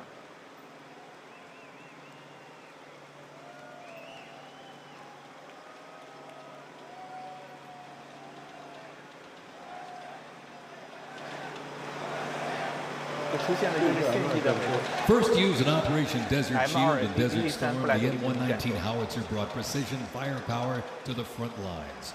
Lighter and more mobile than larger artillery, it was built for the infantry brigade, able to fire high into the air or directly at the target, depending on the mission. M2布雷德利步兵战在这个俄乌战争当中也发挥了很大作用。我们看到了很多视频，就是 M2就是直接与这个 T90对打，然后甚至把 T90战车那个打的那个就是打残了。所以说 M2 虽然说是个对。虽然说它是个步兵战车，但是它也有实力对抗这个主战坦克。是啊，它的这个链炮因为发射的是贫铀弹嘛，所以它其实穿甲能力比较强，特别如果打击敌方主战坦克的侧面装甲的话，还是有一定胜算的。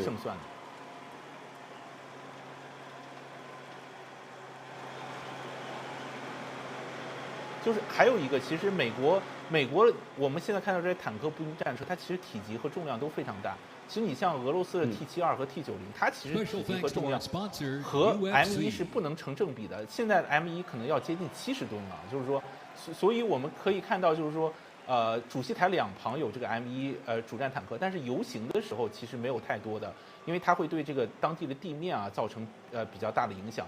M2布莱德利步兵战车它重量更轻一点啊，所以行驶在地面上是可以的。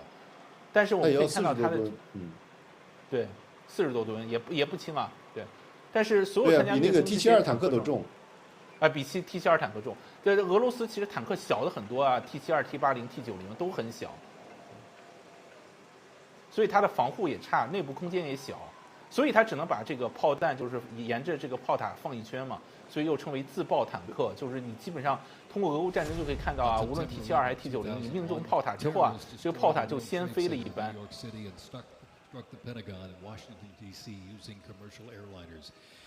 接下来的方阵将为大家介绍的是进入21世纪啊，美国全球反恐战争使用的一些武器装备。The Army immediately deployed forces to Afghanistan to destroy Osama bin Laden's al-Qaeda terrorist organization and depose his sponsors, the ruling Taliban. The 2003 President Bush expanded the war to Iraq. Soldiers and other armed services overthrew Iraq's dictator Saddam Hussein. 美国纽约发生了911恐怖袭击事件，世贸双塔被命中啊，包括这个五角大楼也受到攻击。那之后呢，美国针对阿富汗的塔利班政权发动了这个阿富汗战争。阿富汗战争持续10几年的时间啊，美国耗费巨资。那在几年之前，拜登政府期间，美国彻底从阿富汗撤军，那结束了这一次的阿富汗战争。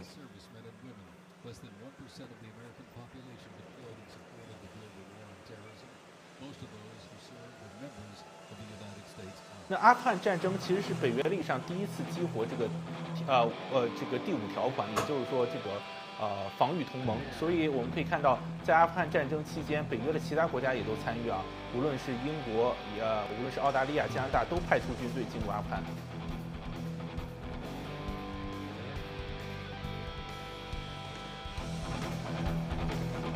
阿富汗不会称为这个帝国牧场啊，帝国坟场是这样的。当年苏联在这也没有任何一个国家能够轻易的去征服阿富汗。无论是苏联也好，还是美国也好，实际上来说，最后都是就是进去的时候都很风风光光，出来的时候都比较灰头土脸。苏联在阿富汗也是10年啊。而且我觉得苏联在阿富汗10年，也让把它耗尽了它的国力，最后也导致了它那个。国力衰退，然后呢，最后崩溃了。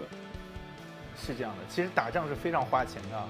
我们别看就是说，阿富汗战争到后期没有什么太大的战役，但是你维持那么多的人员，武器弹药的消耗，建立情报网络，这都是需要花费巨量的资金的。对，特别是你正规军与这个游击队作战的时候，实际上是比较吃亏的。就是我们任何战争，我们都会发现。就是你一旦那个，游击队的话，它是藏身于各种那个，就是完全的，就是和平民百姓藏在那个他们的背后，这样的话，你实际上来说，很多人根本发现不了。我们刚才看到是 M109自走炮啊，现在是 M1A1、A2这个主战坦克。我们可以看到这名观众怎么穿的是这个戴的是古巴的帽子呢？这是美国的帽子，美国旗。这是美国的星条旗的。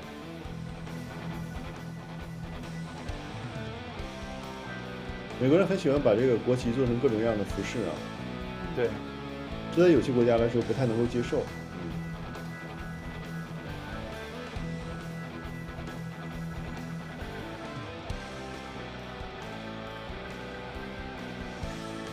所以你看 M1主战坦克体积非常大啊，一个人在路上走，就是别人都容不下了，对吧？你刚才看那个布莱德利步兵战车旁边还能这个侧着或者并排并行两辆。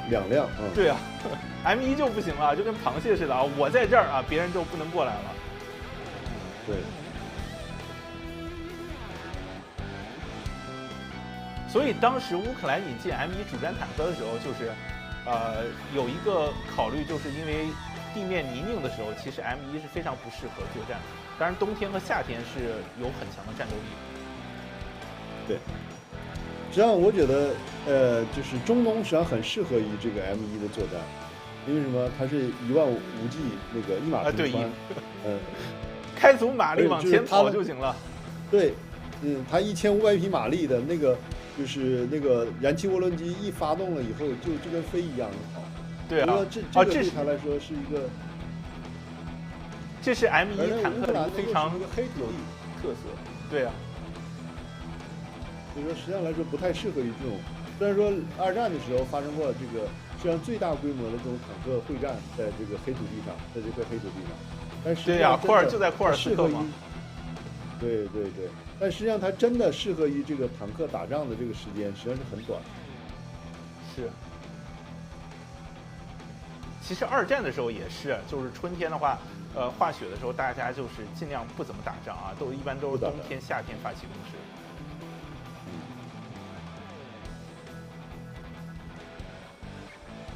这是史崔克战车，出现了轮式战车。大巴轮啊，最近20年，就是世界各国都在开发这种，俗称的大巴轮，包括台湾也有所谓的这个云豹装甲车啊，就是同样类型的。史派克步兵战车它是个鸡肋。你的轮式战车是个鸡肋，对，它可以有各种变形嘛。也就是说，比如说，有史派克的指挥车，然后有史派克普通步兵战车，它可以装这个不同的炮塔，然后包括我看就是美国，去年的时候把机动武器装在史派克步兵战车上啊，就是说可以用来拦截无人机之类的。就它本身是一个平台载台。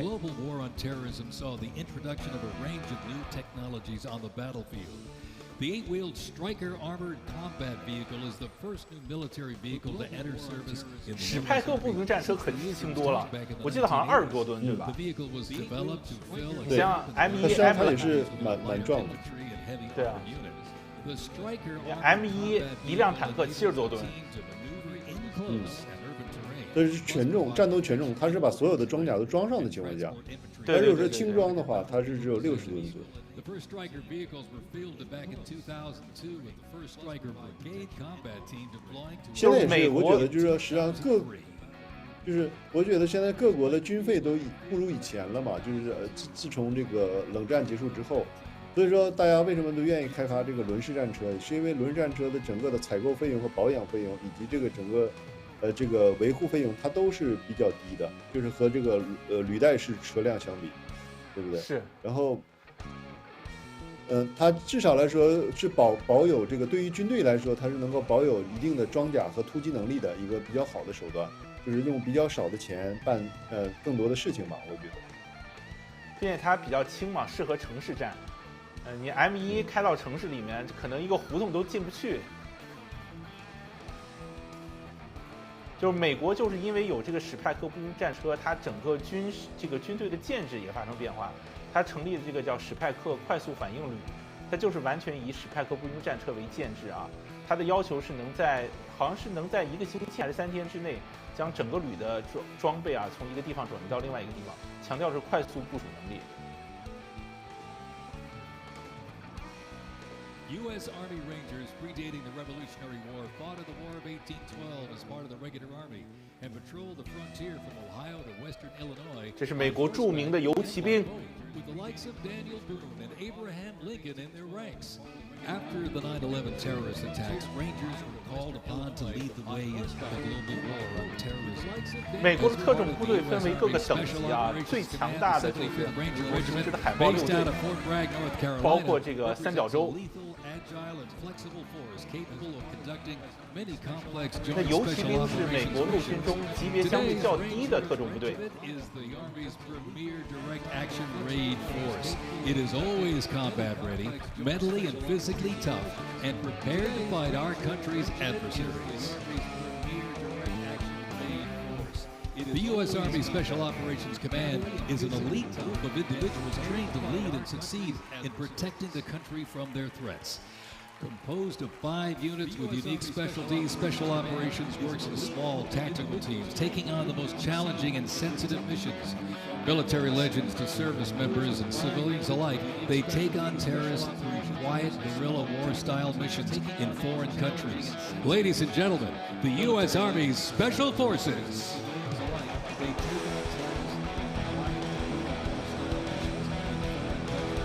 Ladies and gentlemen, the U.S. Army's Special Forces.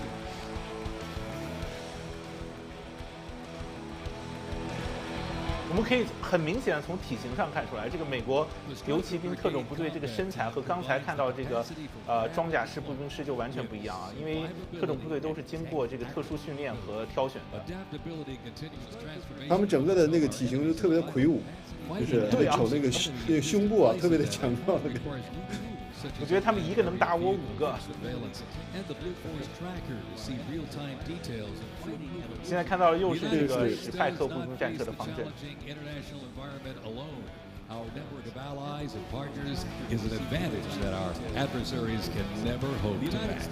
Over 80 nations have fought alongside the United States or assisted in during the global war on terrorism. Our adversaries can never hope to match. Over 80 nations have fought alongside the United States or assisted in during the global war on terrorism.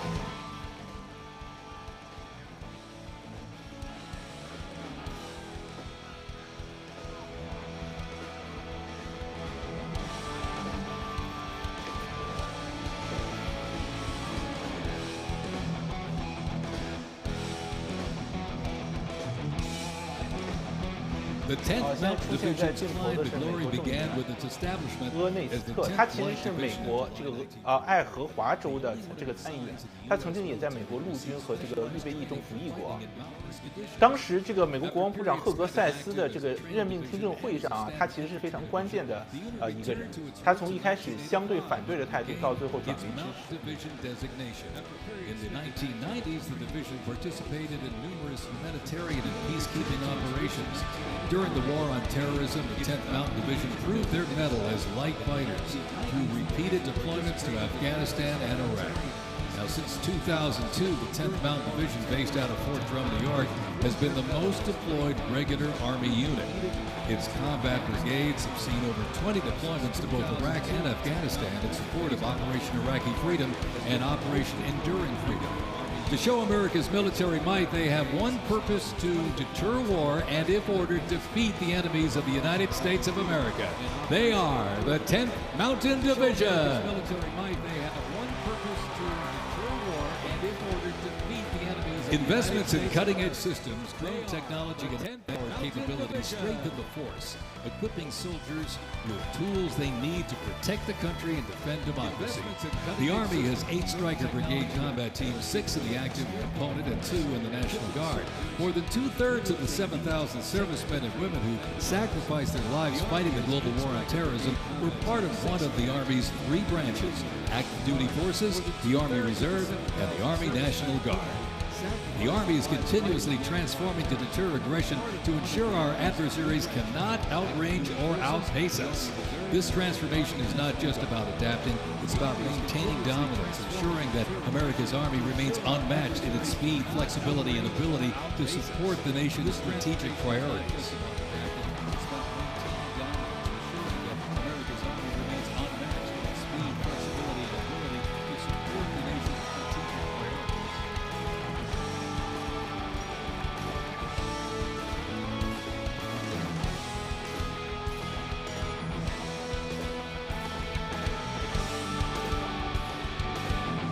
刚才出现的是美国预备役部队。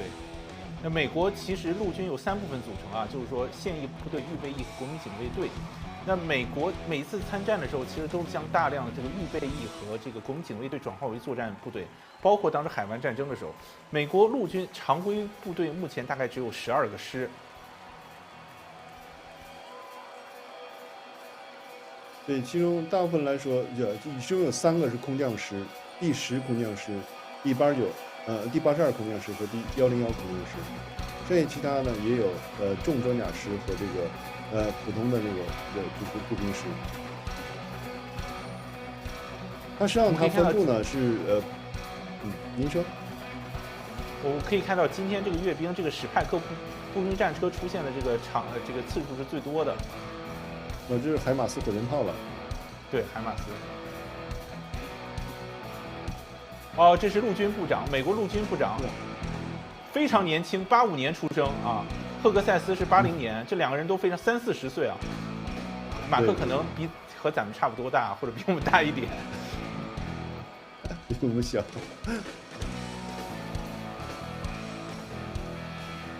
真的，这个陆军部长看起来就像大学生似的，你知道吗？对对对，很青涩的感觉是吧？很青涩，对对。但是他其实，在陆军服役过。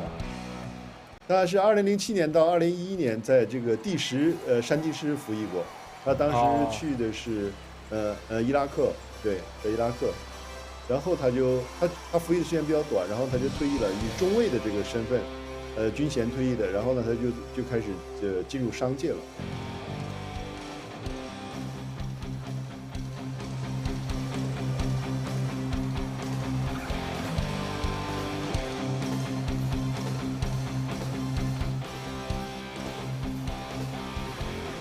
我的声音能听清吗？刚才有反馈说我的声音小。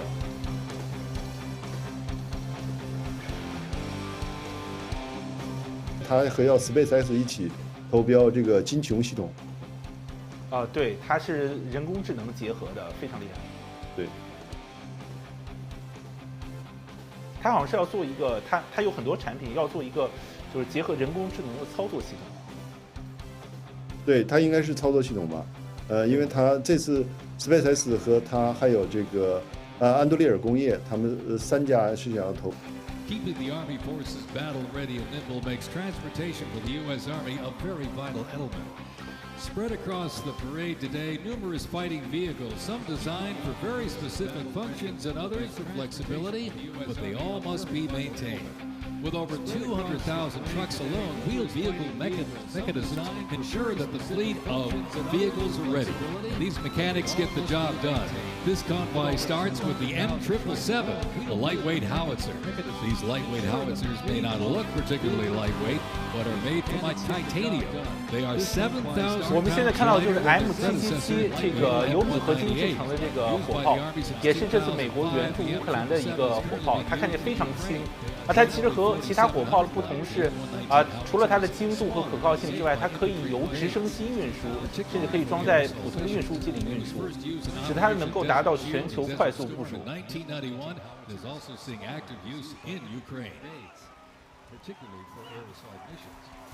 那乌克兰军队使用它以后，觉得它非常好，给它评价也是很高的 M777。The 7th Infantry Division stationed at Joint Base Lewis McChord has been seeing continuous combat action ever since activation in World War I.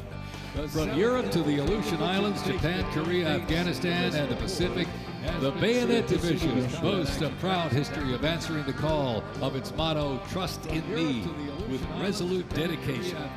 Sent to deployments and conflicts around the globe since it was founded, the division returned to Fort Lewis in 1971, its first time on American soil since 1934. The 7th Division, originally called the Hourglass Division due to their hatch design, gained the nickname Bayonet Division during their deployment to Korea in June of 1950. At Incheon Landing during the liberation of Seoul, they were credited with plunging the bayonet into the heart of the enemy, with 13 members of the division receiving the Medal of Honor. The 7th enables and sustains the combat readiness of 2 Stryker Brigade combat teams and a combat aviation brigade. The Medal of Honor. The 7th enables and sustains the combat readiness of 2 Stryker Brigade combat teams and a combat aviation brigade.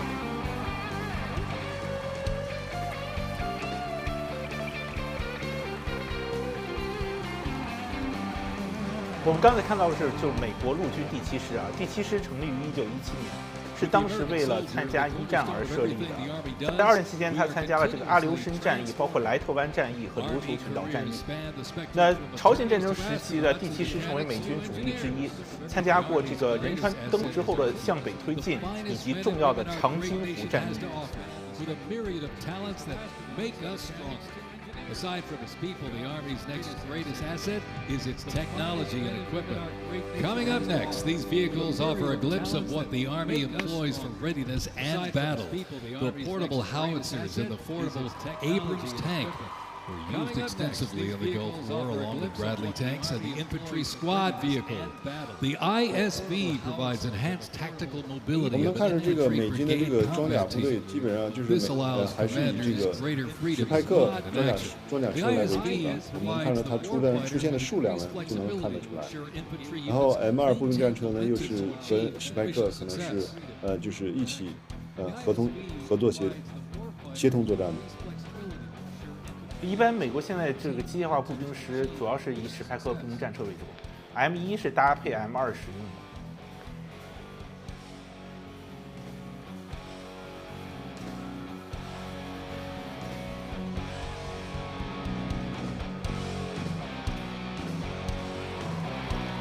现在士兵已经很少坐卡车那种就是移动了，那基本上来说不是步兵战车就是一些轻型的战术车辆。以前有悍马车啦，还有现在是 GLTV 那种。还有我们看到一些小朋友啊，他们可能父亲啊，或者是家里有长辈在军队服役。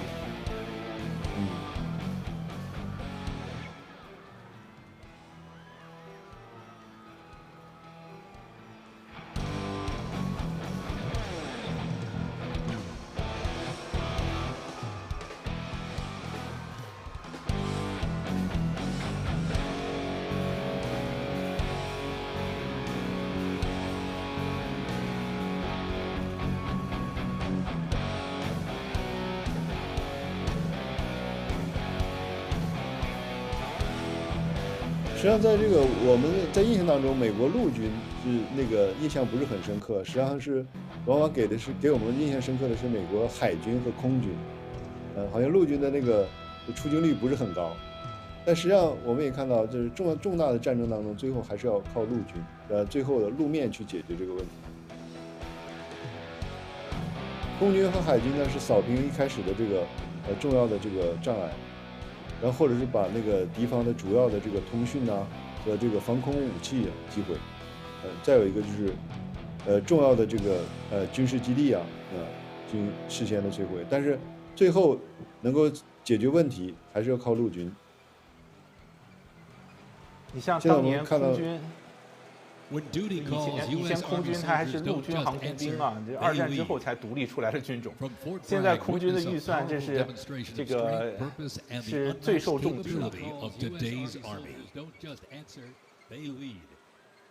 From Fort Bragg, witness a powerful demonstration of strength, purpose, and the unmatched capability of today's Army.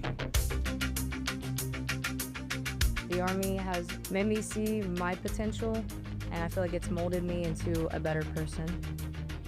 I grew up in a very patriotic household. My grandfather served in World War II, and his brother, my uncle, served in Vietnam. I can do this. If they can do this, I can do this. When I was born, my dad was still serving in the military, and him coming home in his uniform, I'm like, yeah, I want to do that. Clear for takeoff. My motivation, I think it follows in line, I think, with what my family's done is kind of a sense of duty to serve our country and give back since it's given us so much. I'm a very, let's say, timid person, but definitely helped me become a more confident person.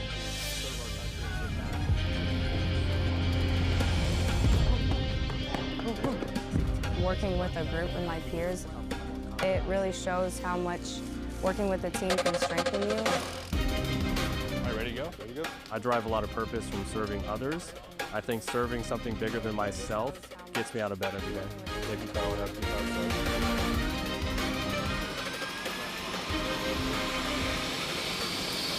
I definitely pushed myself further than I ever thought I could go. I joined military service because I want to deploy. That's my main goal, is deploy, deploy, deploy. If we get the call, we have to go somewhere, we'll do what needs to be done. That's just the way we operate here.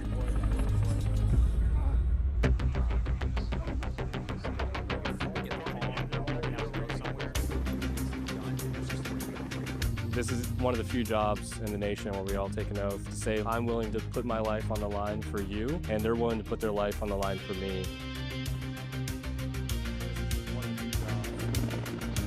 This is what we train for. This is what we're going to do. My team leaders and squad leaders, they know exactly what to do. Check equipment, check weapons, check ammo.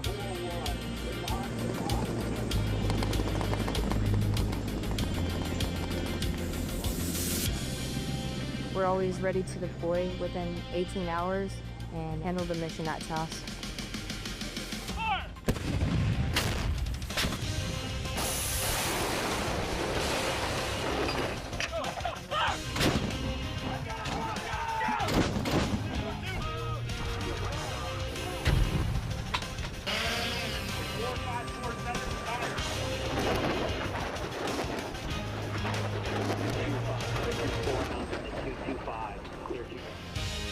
We jump so frequently so that our jump masters and the paratroopers are ready to deploy. I'm very passionate about being a jump master. The paratroopers, they see you and, you know, they believe in you. I love to instill that confidence with my passion into those paratroopers. It's a rush. It's great. Drop them clear for personnel drop.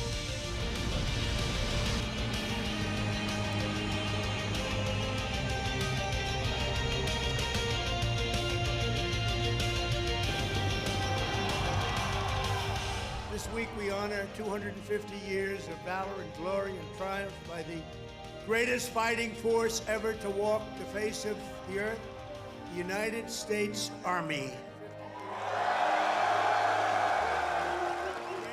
For 2.5 centuries, our soldiers have marched into the raging fires of battle and obliterated America's enemies.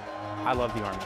It is a great place to set yourself up for success, to prepare yourself for the future.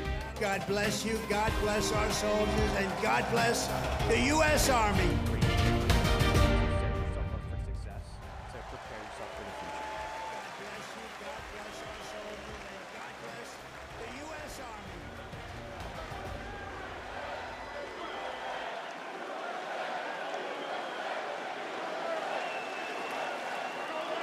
Joint Base Elmendorf-Richardson, Alaska is the home to America's Arctic Angels, who execute expeditionary operations worldwide, conduct multi-domain operations in the Indo-Pacific Theater and the Arctic, and on order decisively defeat any adversary in extreme cold weather, mountainous and high-latitude environments through large-scale combat operations. The Angels are the Army's only Arctic division.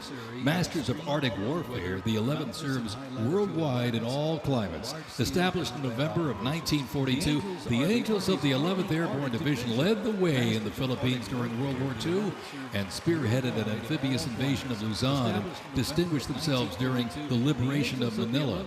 After periods spent inactive and stationed in Germany from 1963 to 65, the division operated as the 11th Air Assault Division with the mission of testing and refining the Army's helicopter-centric air mobility doctrine.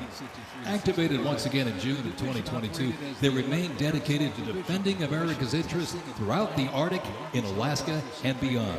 The 11th Airborne Division, America's Arctic Angels. They remain dedicated to defending America's interests throughout the Arctic. 我们现在看到的是美国陆军第11空降师，那该师其实是在2022年又重新组建的啊。美国之前主要是82空降师101空中突击师，那现在美国陆军有12个师，就是这个第11空降师是全新组建。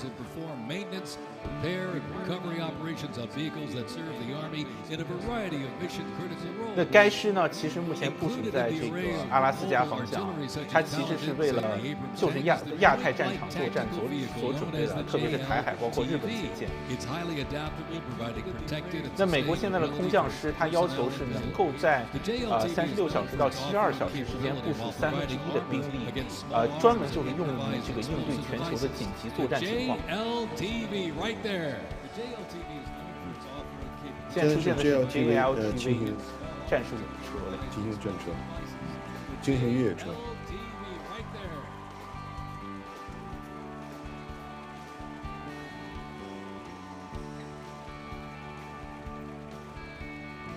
又是布莱德利步兵战车。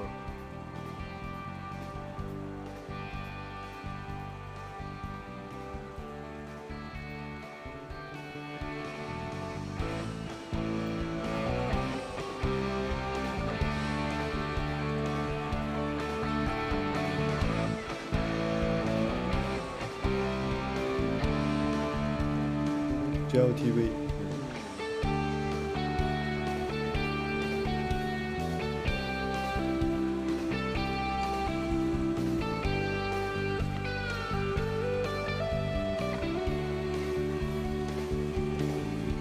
这悍马车还后边还可以拖带那个小型的火炮。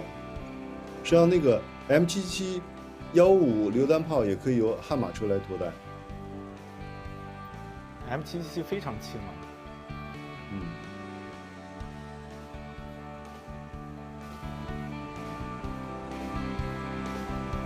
这是海马斯火箭炮。这个海马斯火箭炮在这个在乌克兰战场上是大出风头。比如说，为它的现在订单已经是，都是几百台，实际上是波兰订了差不多500辆。是啊，所以不是韩国又开发了自己那个火箭炮吗？波兰也要买，因为这个海马斯这个订单排的太多了。它生产不过来。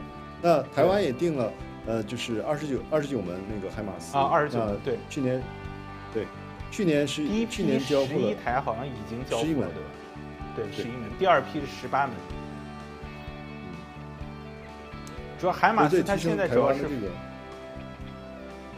对远程防御能力和精确打击能力。这个海马斯它除了可以发射这个75公里的精确制导火箭弹以外还可以发射 ATACMS， 也就是陆军战术导弹啊，它的射程大概是300公里。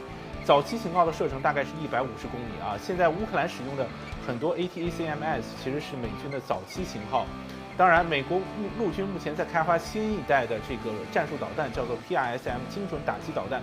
它的标准版射程能达到500公里，而它的增程版本能达到900公里啊。刚才画面中闪现的又是海马斯。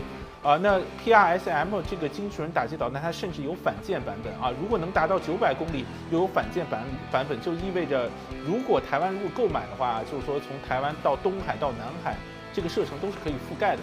但是 PRSM 的交付时间可能还有1至2年的时间，并且美国陆军会优先采购。好像还没有说台湾想要采购 PRSM 的这个消息。因为没有，它也是陆军美国刚刚那个就是进入量产阶段。对。不过川普任内说不定。川普也是推动这个各个国家买美国军火，这样的话来减少这个顺差嘛。对，来减少与美国的逆差。并且他要求台湾防卫这个自主性更好，那买更多的武器，当然是川普愿意看到的。对。这又是 M777。就美国阅兵的这个氛围给人感觉很轻松啊，不像中共或者是朝鲜、俄罗斯，就是非常一板一眼，或者是那个气氛比较肃穆一点啊。对，实际上美国的这种游行，各种游行都是比较轻松的，不会有点嘉年华的那个感觉，整齐。对，不会像那种其他国家那种整齐划一的非得要保持那个就是整齐齐的那种感觉。我觉得美国人他并不是这么想，这也是美国自由的这种象征吧。Reserve organizations furnished crucial manpower to the Army during World War I, merged into 1920 into the Organization of Organized Reserve. During World War II, the Army activated 26 organized reserve infantry divisions, and roughly a quarter of the Army's officer corps came from the reserve during the conflict. During the Korean War, the Organized Reserve Corps was reorganized and redesignated the U.S. Army Reserve. The Army Reserve has since served as a vital source of manpower for the force during times of need, gradually transitioning from a strategic force to an operational force in response to the pressures of the war on terrorism. In the 170,000 Army Reserve soldiers and 11,000 civilians serving their home communities, and when needed, they can quickly mobilize. The Army can't deploy, they can't fight or win without the Army Reserve. They are an important component of Army readiness. Let's have a big hand for the Army Reserve. The Army can't deploy, they can't fight or win without the Army Reserve. They are an important component of Army readiness. Let's have a big hand for the Army Reserve.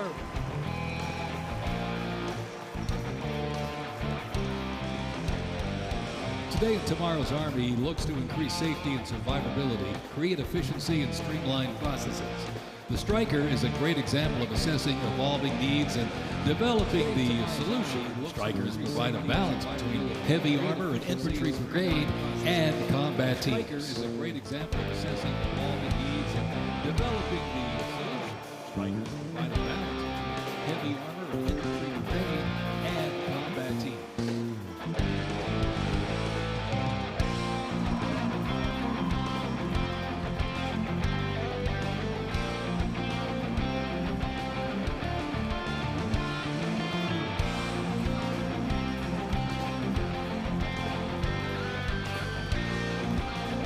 现在看到画面还是史派克步兵战车啊，可以看到这次阅兵主角史派克步兵战车布拉德利，包括这个 M109自走炮，那这些武器它有些出现了已经有一定年头了。那有的人一直质疑说美国用的是旧装备啊，其实不是这样的。我们以海马斯为例啊，其实海马斯它作为一个战术车辆，它也出现了有相当年头了，并且它使用的也不是什么就是看起来多么先进的精确制导火箭弹，类似的技术很多国家也有，陆军战术导弹其他国家也有，但是武器质量、精准度各方面原因决定了像海马斯这样的武器啊，能够在乌克兰战场发挥至关重要的作用啊，并且现在成为了国际军火市场上的抢手货。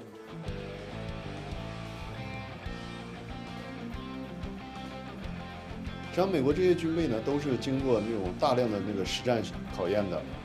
几乎所有的这些我们看到的所有的这个车辆啊，它都是参加过实战的。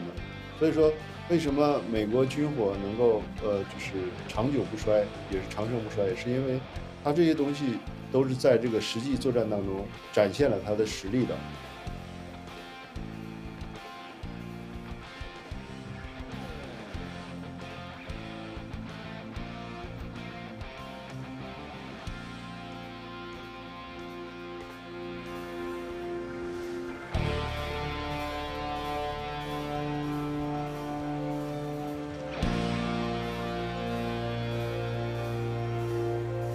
现在已经是当地时间晚上7点30分，我们可以看到现场仍然这个光线非常充足，旁观的观众依然非常多。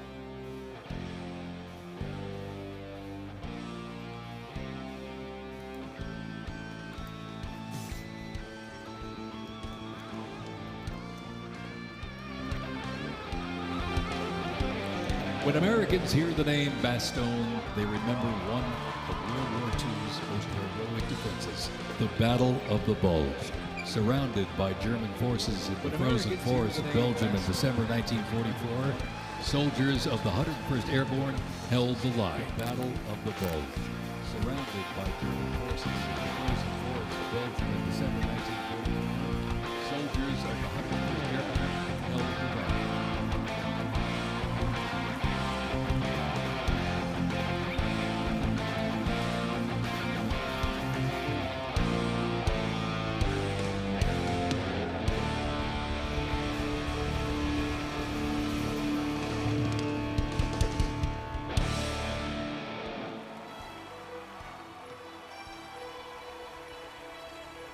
今天本来说华盛顿特区会有雷暴的天气，但是没想到感觉还不错嘛，整个天气。对，今天感觉整个是阴天，所以这个气温也不错，也没有下雨。也不是很晒，对于现场的人来说也比较舒服的天气。刚才出现在画面中的是这个川普政府的谈判特使维特科夫，对。包括伊朗谈判、这个俄乌战争谈判啊，它都起到了很关键的作用。我们知道啊，最近这个以色列和伊朗是大打出手，当然川普政府一再向伊朗暗示啊，你还有机会回到谈判桌前。那这次以色列和伊朗战争其实也体现出这个美制武器的这个优秀，包括质量，因为以色列使用的全部都是美国装备啊，空军的 F-15、F-16和 F-35。不过今天是陆军阅兵啊，所以我们可能看不到太多空军的装备。没有空军的装备出现。我一直在想 H-64阿帕奇为什么没有出现呢？对，阿帕奇是可以，我还或者支路干也可以啊，支路干看着也很过瘾。刚才那个陆军的那个宣传片里边就有，阿帕奇和智能感。Modern, mobile, and mission-ready, the Bastogne Brigade continues to adapt to new threats while staying rooted in the fierce resilience that defined its birth. They are carrying the next-generation squad weapons, the XM7 and XM250, both equipped with the XM157 optics. The vehicles are the infantry squad vehicle, a new mobility asset that can rapidly move through most terrain types. The trailer is the S-MET, and it's capable of carrying heavy loads under its own power through restrictive terrain. This platoon is equipped with 3 types of small unmanned aerial systems. They are the Ghost X, located on the S-MET, the C-100, and right above us there, the X-10D, which are flying above the formation right now. The C-100, and right above us there, the X-10D, which are flying above the formation right now. 现在美国展示的是这个未来部队装备的一些武器，包括头顶上飞的是 X-10D 无人机，它看起来是一个很简单的4旋翼无人机。其实美国的无人机技术非常发达，美国陆军装备了一种像蜂鸟大小、手掌大小的一种这种侦察无人机，专门用于单兵使用。包括在这次乌克兰战争中，其实大家越来越看到无人机对现代战争的影响。那美国陆军也在不断研发相应的武器。那美国陆军主要做2方面的准备，一方面是开发自己的无人机，第2方面是开发反制无人机的武器装备。这方面就是以激光武器为主。那美国的激光武器不仅装备在了海军的伯克级驱逐舰上，也装在了我们刚才看到史派克步兵战车上。在2024年的时候美国陆军就曾经将史派克步兵战车搭载激光武器派遣到约旦等中东地区进行测试。因为我们知道激光武器它对于这个雾霾、沙尘天气是非常敏感的，因为它主要是靠的是光嘛。所以经过这个中东的测试，相信美国未来的激光武器将会更加可靠。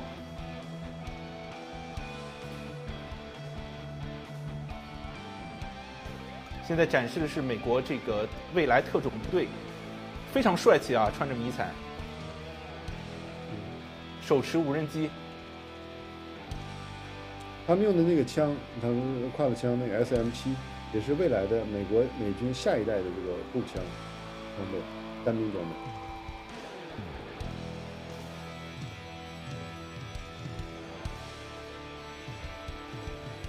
看美国这个特种部队阅兵也是跟平时走路一样，也没有队形。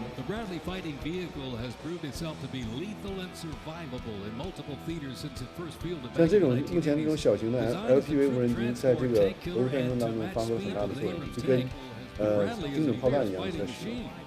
Bradley accompanies American troops often with the M1A1 Abrams tank, nicknamed the Beast, and Whispering Death because of its firepower, accuracy while moving, and its stealth.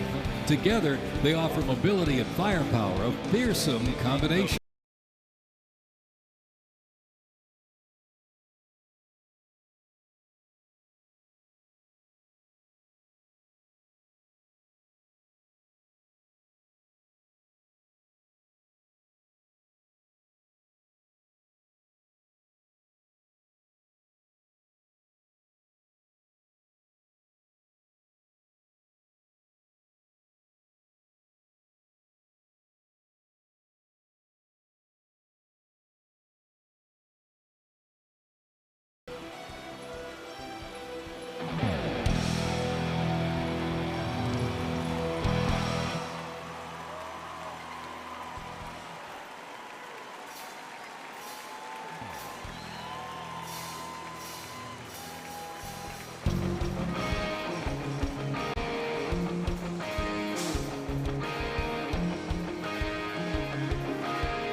刚才出现在画面中的还是埃布兰主战坦克啊，现在是海马斯。其实美国已经在开发新一代的叫埃布拉姆斯 X 型坦克啊，这个坦克将融合所谓的人工智能，也就是辅助射击。就我们知道，就是你就像特斯拉这个车一样啊，你装备这人工智能之后，首先你可以自主行走，同时呢，你还可以识别目标啊。但是呢，人工智能第一步啊，它永远是去辅助你，因为这个和你开车不太一样，因为坦克涉及到是人的生死存亡，所以它会帮助你确定目标，但是最终仍然由人来确认。那这是美国正在开发的埃布拉姆斯 X。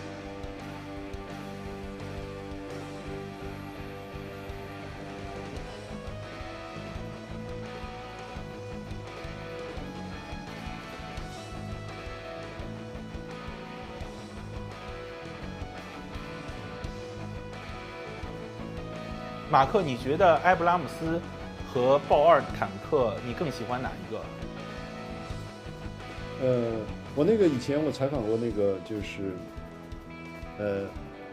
叫阿海的，他原来是海军陆战队的一个那个队员，他曾经是专门是做这个坦克兵的，他后来就说，就是他自己的体验来说，他也感觉就是他就是 M1和这个豹2，它初始设计是一样的，只是说豹2坦克呢，他觉得那个里边采用的科技的那个现代化的科技因素更多一些，他觉得比较炫。但是呢，因为他自己本身是开那个 M1坦克的，所以说他感觉呢，就是说 M1呢，就是他认为是比较阿帕奇来了，马克，阿帕奇来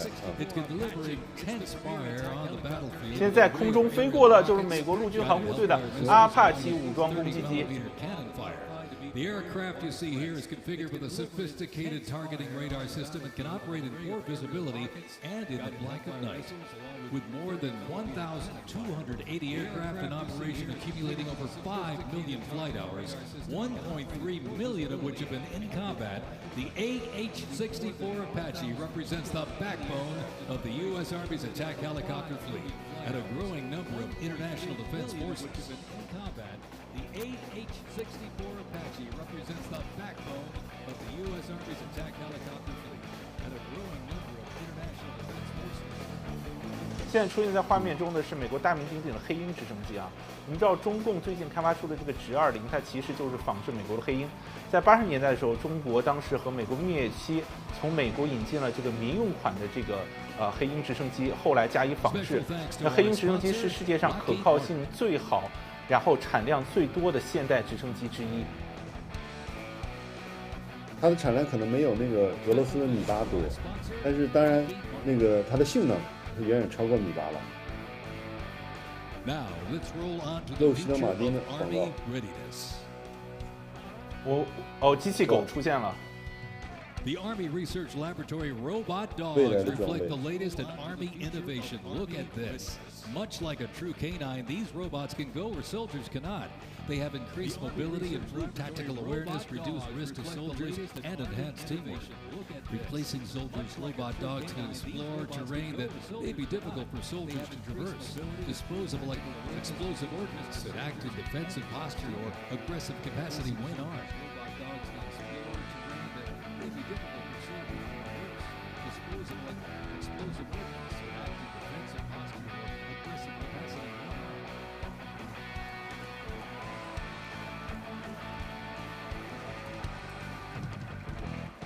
我们刚才看到了机器狗啊，现在空中飞过的是黑鹰直升机啊。我们都知道，这个著名的波士顿动力是开发机器狗以及先进机器人最先进的公司。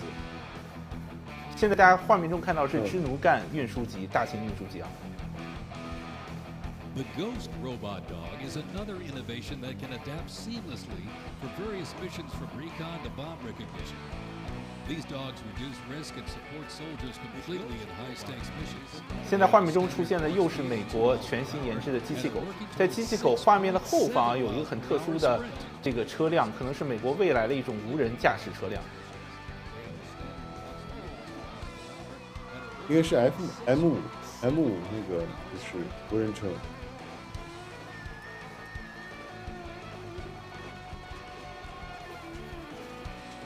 不过机器狗虽然说那个好像是就是很有比如很有突然性，但是呢，就是它的航程啊，还有它的这个抗干扰能力还是有限的。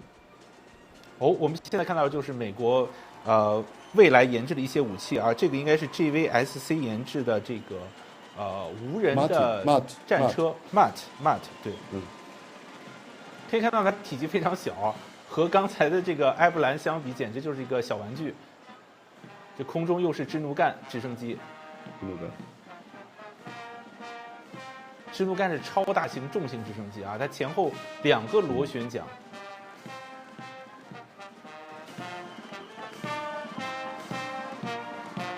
As the oldest continuously serving Army band and the oldest unit at West Point, this is the United States Military Academy Band, ladies and gentlemen. West Point 我们现在看到是美国军事学院的军乐团，美国军事学院就是著名的西点军校 West Point。 Over the next 2 centuries, this band evolved into one of the most capable and versatile performing groups in the world. Pfeiffer appointed by George Washington during the American Revolution. Over the next 2 centuries, this band evolved into one of the most capable and versatile performing groups in the world.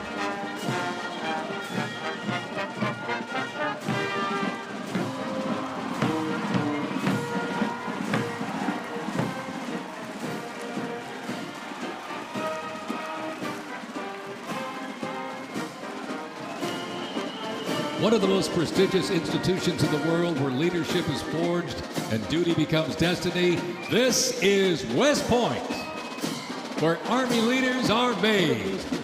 With the motto of duty, honor, and country, West Point trains the best and brightest to serve their country as Army officers.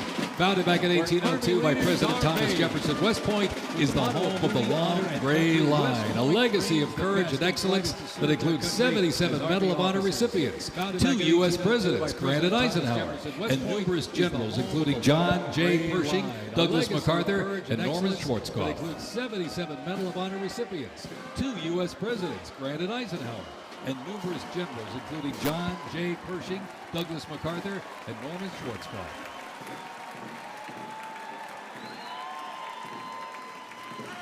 Upon entering the United States Army, all recruits undergo initial entry training, a highly intense and a challenging training period aimed at developing a soldier's physical and mental toughness, instill discipline, train them in essential combat skills, and foster teamwork. IET transforms civilians into soldiers based on the 7 core Army values: loyalty, duty, respect, selfless service, honor, integrity, and personal courage. IET transforms civilians into soldiers based on the 7 core Army values: loyalty, duty, respect, selfless service, honor, integrity, and personal courage.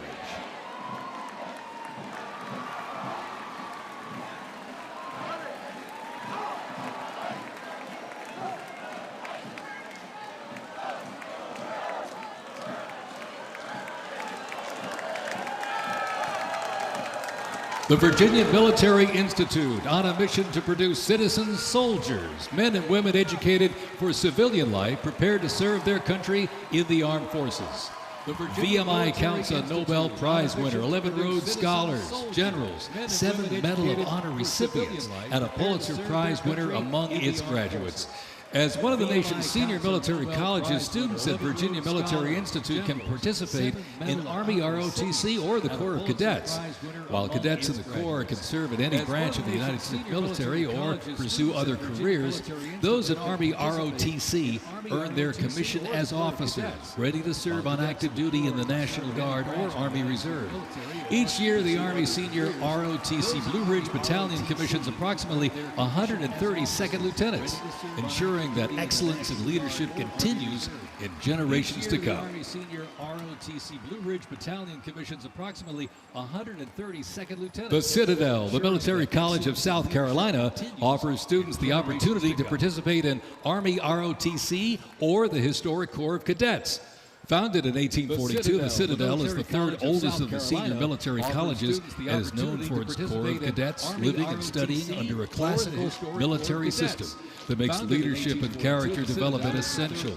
While military service is not required at graduation, more than 120 students earn their commission each year through the Army Senior ROTC Palmetto Battalion, playing a vital role in shaping the future.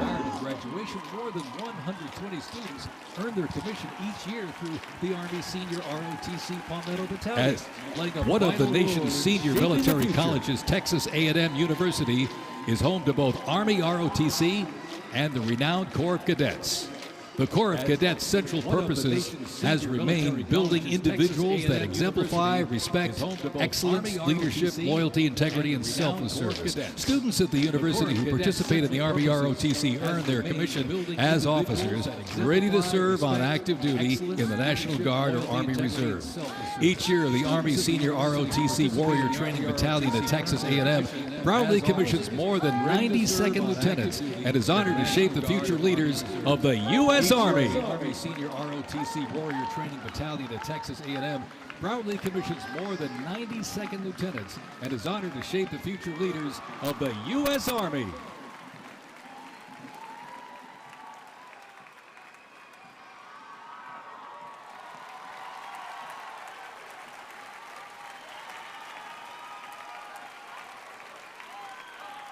In a powerful display of commitment, these future soldiers will raise their right hand and take an oath of enlistment, pledging to serve our nation. This joint formation is proudly led by the Joint Task Force, National Capital Region, and the Military District of Washington Retention Team, pledging to serve our nation. This joint formation is proudly led by the Joint Task Force, National Capital Region, and the Military District of Washington Retention Team. Shaping tomorrow's Army, West Point's most inspiring cadets remind us that America's future is courageous and in capable hands. Shaping tomorrow's Army, West Point's most inspiring cadets remind us that America's future is courageous and in capable hands. Every day I put on the uniform, I'm not just representing Caroline Robinson. I'm representing my company here at the Academy. I'm representing West Point. I'm representing the United States Army, and ultimately, I'm representing the United States of America. I really came to West Point because belief in the American dream and giving back to our country. You're a part of something that is much bigger than yourself. You're a part of a tradition of excellence and a legacy that's connected not only to the Academy, but to the American Army. I'm surrounded by people who want to make themselves better and serve our country. Excellence is their baseline, and that to me is what it means to be a West Point cadet. From the earliest days of our nation, this supreme tradition of American military service has been passed down from soldier to soldier and generation to generation, and it's a beautiful thing to watch. My brother preceded me here, and originally I didn't really know what West Point was until he came. But when I saw the mission that they were committed to, of upholding the principles of American democracy and protecting the Constitution, I knew it was somewhere I had to be. Every time that we lived outside of the United States, I always developed this sense of gratitude and pride for being an American, and I wanted to give back to my country what it gave to me. And it wasn't until I zipped up the blouse and I put the belt on for the first time that I realized that I was going to be serving my country, and it felt right. West Point was the place that I needed to be, and more importantly, the Army was where I wanted to be. I just looked to the left and right over basic training and realized that we all had the same American patch on our shoulders, that we're all fighting for the same thing. I mean, there was no better feeling in the world knowing that every single person around you is committed and willing to die for that mission. You came for excellence, you came for duty, you came to serve your country, and you came to show yourselves that you are among the smartest, toughest, strongest, most lethal warriors ever to walk on this planet. What excites me the most about my future in the Army is the opportunity that I'm going to have to give back to the American soldiers that I'm going to be leading. Because ultimately, they don't get to choose. And to me, it's that burden of responsibility to be the best leader. And as a young officer, that's going to be exactly what I get to do. I was the cadet basic training first detail for the first 3 weeks. I got to see the new cadets come in from their families' homes and being in process on their very first day. And watching them grow so quickly. I would do all the formations, and I looked out at these 1,000 new cadets, people who just come out of high school. They were completely different people. I don't think there's another institution in the country like West Point where the student body is so committed to furthering the mission of America and ensuring our democracy and freedom for generations to come. I'm really surrounded by the best of the best, and that's when I realized this is a place that I absolutely want to be. West Point itself is an amazing institution, but it only provides opportunities. The people here have to choose to take those opportunities and grow and lead and serve. And the people here want to do that. And I'm proud to be a part of that. And I would tell any high schooler who is considering it, you won't regret it.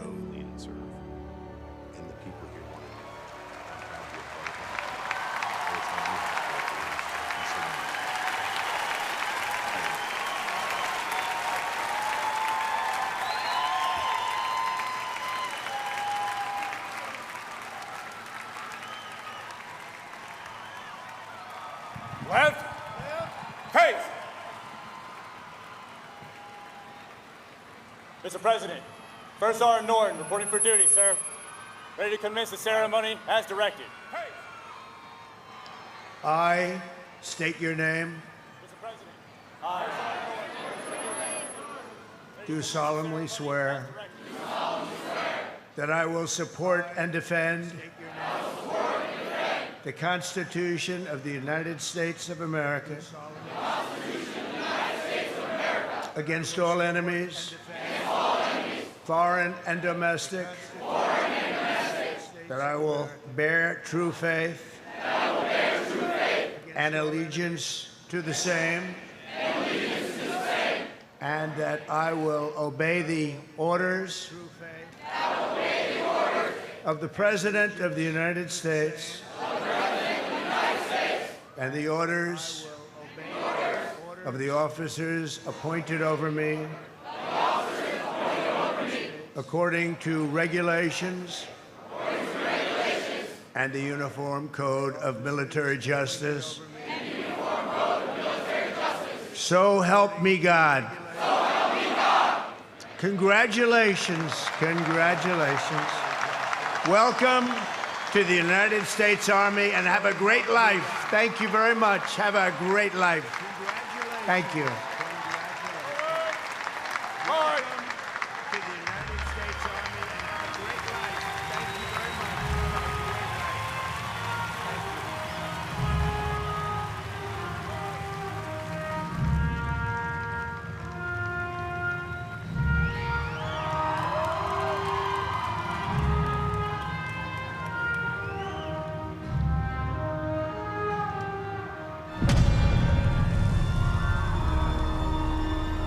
Ranger School is the best life insurance policy for our Army. It will always end with two people facing off with each other, and we need young leaders to be able to close with and destroy the enemy and defend our nation's interests forward. Surrender is not a Ranger word. It's not an option. I know that I'm not going to be able to get to do this again. This is my chance. It all starts at the legendary Ranger School, the crucible where these elite warriors are forged. It has been described as the longest approved gut check in the Army. Over 62 days, students will patrol hundreds of miles over mountains and through swamps under the crushing weight of their equipment. All the while, they are deprived of both food and sleep, forced to perform at the very edge of their physical limits. But it's not just the physical challenges that make Ranger School so intense. The mental strain will break these soldiers down to their core.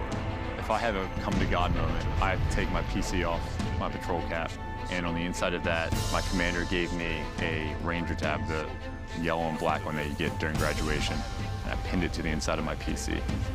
Ranger School is not for the faint of heart, but for those who are up to the challenge, it is the ultimate proving ground.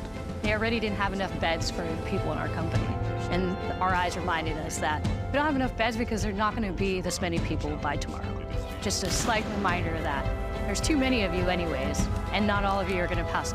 Rangers, if you don't figure it out, you're about to get another casualty. It's completely different than what people would think Ranger School is like, but you can't put that into words, so it's hard to tell somebody something that you have to experience for yourself. They got a saying, it's called as the tab turns. So Ranger School is continuing to change and to develop, but at the end of the day, it is the same, right? They're always going to put you in scenarios that is going to test with your ability to actually make decisions on the ground.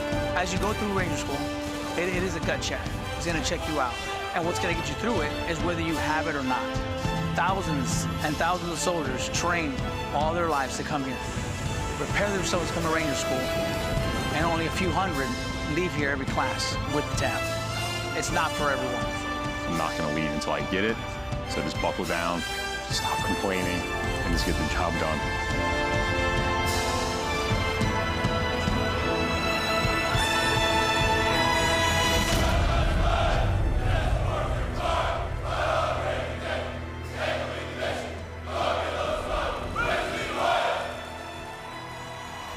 Please welcome country music sensation and proud supporter of our troops, Warren Ziders. Please welcome country music sensation and proud supporter of our troops, Warren Ziders.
Not gonna lie, y'all, I'm nervous.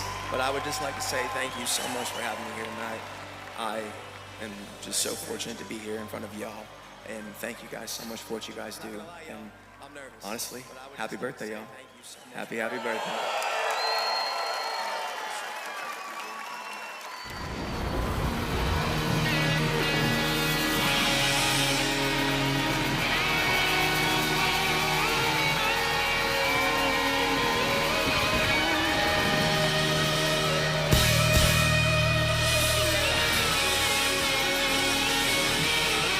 This next song was loved by y'all. So if you know the words, please sing along. This song's called Ride the Lightning, y'all.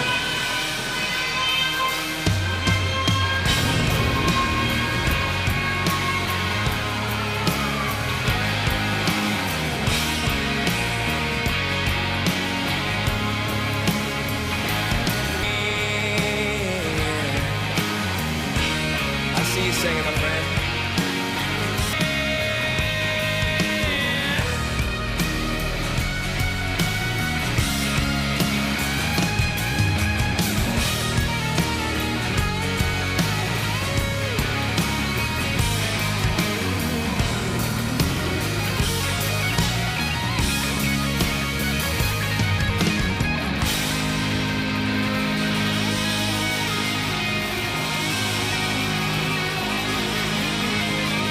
We got one more chorus, y'all.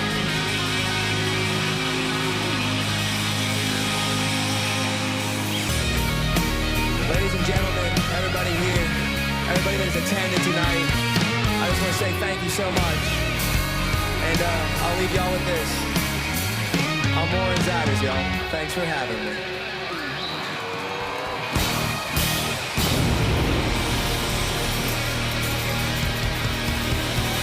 It has been my honor, ladies and gentlemen. I really mean that. Thank you so much. Happy birthday to the Army. Happy birthday to our President, Donald Trump. Amen, y'all. God bless America, baby!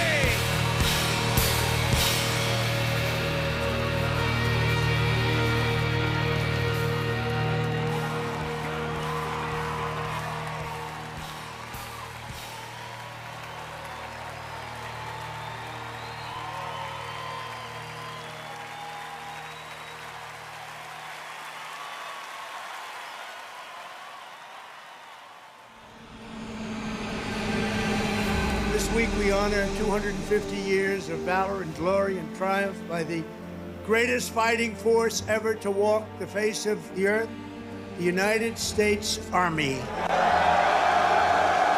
Each of you on the field today is among the most talented members of your generation.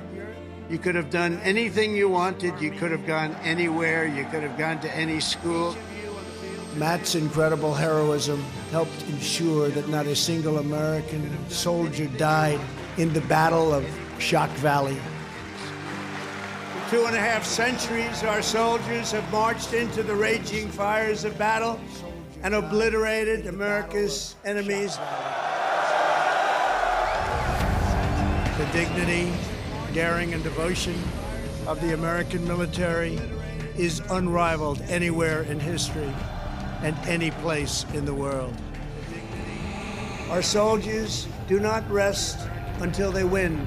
Our citizens know that you're standing guard, killing terrorists, crushing our enemies, and keeping America safe. But you're also keeping it strong and proud and mighty and free. This week we remember that we only have a country because we first had an army. As President of the United States, let me express my undying gratitude for every soldier here today, for every veteran and their incredible families, and for every patriot who has worn the uniform. Our debt to you is infinite and everlasting. With the grace of God, America will always prevail. With the grace of God, America will always prevail.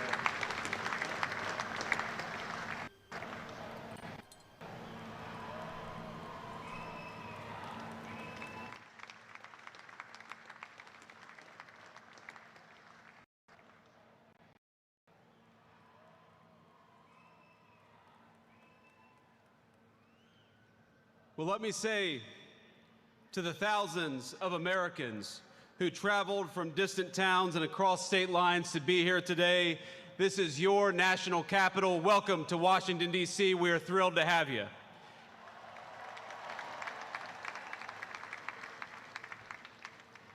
This evening, as we celebrate the 250th anniversary of the United States Army, the oldest branch of the greatest fighting force ever known to man, I want to say to all the soldiers all across our nation's capital and all across the world, happy birthday, soldiers. We're proud of you.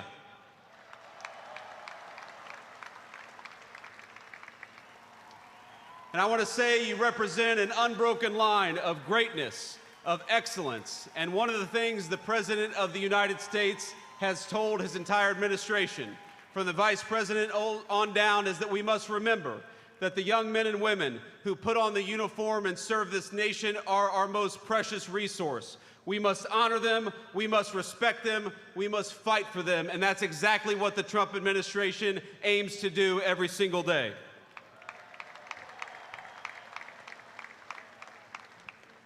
And so to our soldiers, we're so proud of you, and let me tell you that the way that we honor and respect you is, number one, we never ask you to go to war unless you absolutely have to, and number two, when we do ask you to go to war, we give you the weapons and the support needed to kick the hell out of the enemy and come back home safely.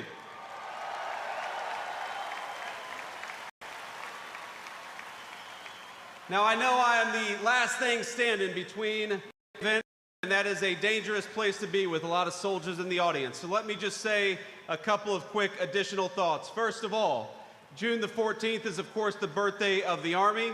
It is, of course, the birthday of the President of the United States, and happy birthday, Mr. President. But I would get in trouble if I didn't mention that it's also my wedding anniversary. And so to my lovely wife, I love you, honey, happy anniversary, and thank you for everything that you do for our country. So without further ado, it is my pleasure to introduce the 45th and 47th Commander-in-Chief of the United States military, President Donald J. Trump.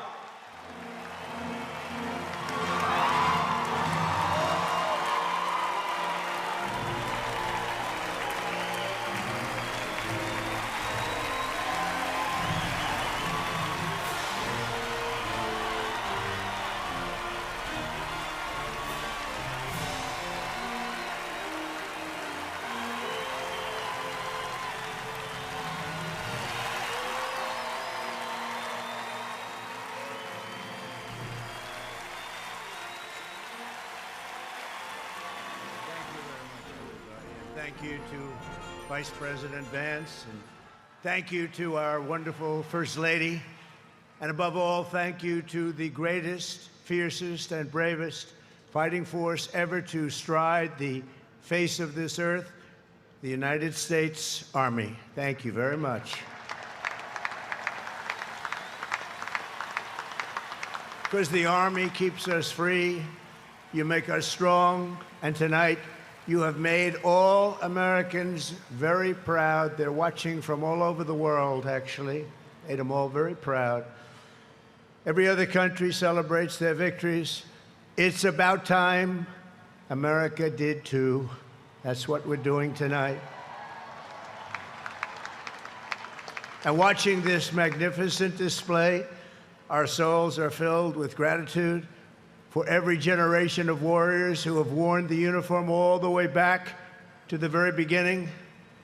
So to every veteran across our land, and right here in our nation's capital, including 6 recipients of the Congressional Medal of Honor, we love you, we honor you, and we salute your noble service to our flag and to our country. As we celebrate tonight, we also think of the hundreds of thousands of Army soldiers who have made the supreme sacrifice for our nation and selflessly laid down their lives in every war, from the Revolution to the War on Terror. To the Gold Star families with us today, the courage of your heroes is the bedrock on which our entire nation stands. We thank you Yes, we thank you. Today we commemorate an event that did not just change American history, but changed the history of the entire world. With the creation of America's Army on June 14th, 1775, liberty got its shield and the freedom got its sword. Those first Army patriots in the American Revolution fought against a fearsome enemy and impossible odds, but they were armed with a righteous cause. They were led by an indomitable commander, a truly great man, General George Washington, and they were united by an eternal creed. Their motto was victory or death. Over the past 2.5 centuries, our warriors have shown unrivaled valor on fields of battle around the globe. With the frostbitten feet and bloody fist, they have marched into the flames and fury of combat, charged up mountains, stormed beaches, waded through torrents of gunfire, and leapt into skies thick with smoke and shrapnel.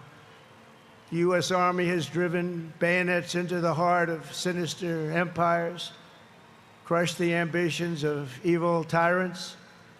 Beneath the threads of American tanks, it's done so well, it's done so much, and sent the devil himself flying into full retreat.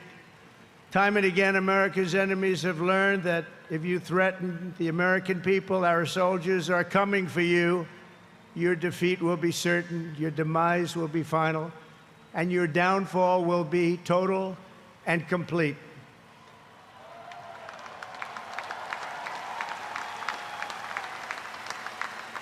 Because our soldiers never give up, never surrender, and never, ever quit. They fight, fight, fight, and they win, win, win. And that's why no institution in history has entered more names into the roster of American heroes than the U.S. Army, the Congressional Medal of Honor, more than anyone or anything. There was Mad Anthony Wayne, asked by George Washington to lead a daring midnight raid up the cliffs of Stony Point with unloaded muskets and only their bayonets to fight the redcoats. Mad Anthony replied, "Issue the order, sir, and I will storm into hell for you." Then there was the Civil War general, John Corse, shot in the face in combat. He fired off a message to his commander: "I am short a cheekbone and one ear, but I am able to whip the hell out of all of them." He stayed on the front lines, it seemed forever. In World War II, there was the great Creighton Abrams, besieged on all sides by the Nazis at the Battle of the Bulge. He boldly proclaimed, "They've got us surrounded again, the poor bastards." This is the fighting spirit and unyielding force of the U.S. Army. It has never changed, and it will never, ever change, because there is no earthly force more powerful than the brave heart of a U.S. infantryman or an Army Ranger, paratrooper, or Green Beret. They are the best, they are the finest. From Bunker Hill to San Juan Hill, from Gettysburg to Guadalcanal, from Yorktown to Shiloh, and from the trenches of the Argonne to the mountains of Afghanistan, the Army has forged a legacy of unmatched courage, untold sacrifice, and unequaled and undying glory. Our soldiers have poured out their blood by the bucketful on Missionary Ridge and Heartbreak Ridge, on the sands of Sicily, Normandy, and the Philippines, and on the dusty streets of Da Nang, Baghdad, and Fallujah. Thanks to their extraordinary service and devotion, 250 years later, America stands tall, America stands proud, and America stands free. We're the hottest country in the world right now, and our country will soon be greater and stronger than ever before. Down through history, we've been blessed beyond words by this valiant legion of Army warriors and patriots, heroes and legends. And tonight we affirm with unwavering certainty that in the years ahead and in every generation hence, whenever duty calls and whatever danger comes, the American soldier will be there.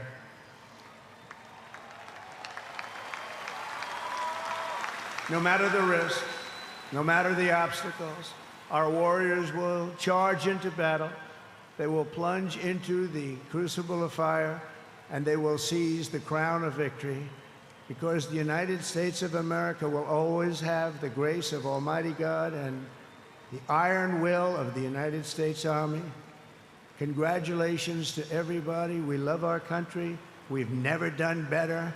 Thank you. God bless you. God bless the Army, and God bless America.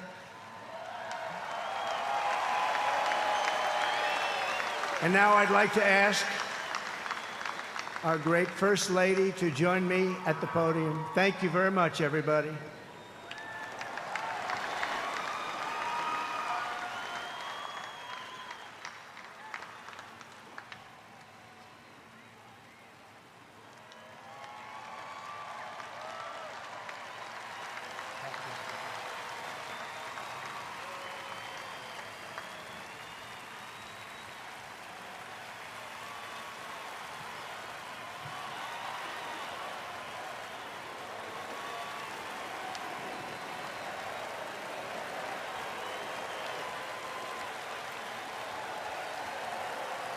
Mr. President, on behalf of the United States Army, the Army Golden Knights, I would like to present to you this flag, which was flown over our nation's capital in free fall during the Army's 250th birthday celebration.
Just my children, thank my lucky stars to be living here today, because our flag still stands for freedom, and they can't take it.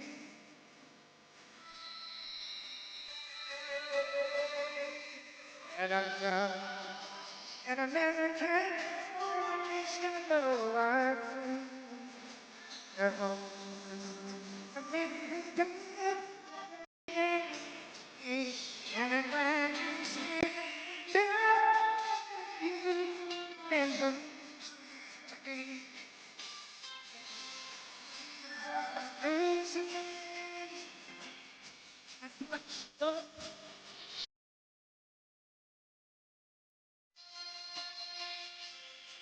Happy birthday, Mr. President.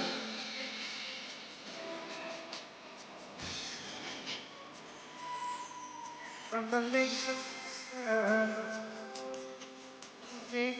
Tennessee, well, the land of Texas, see, to Houston.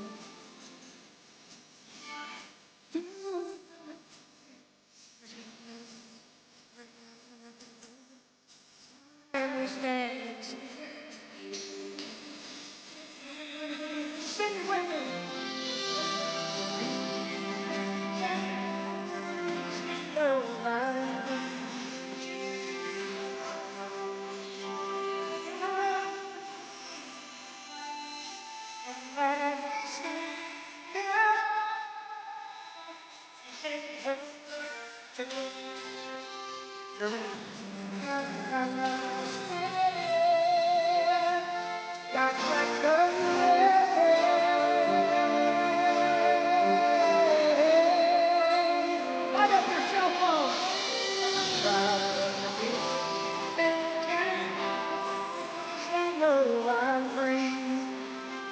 and I want the baby God like me, and I had to stand up next to you if you didn't today.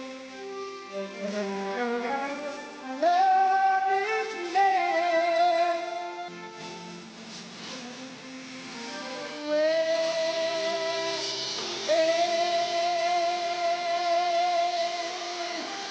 God bless the United States Army. Thank you.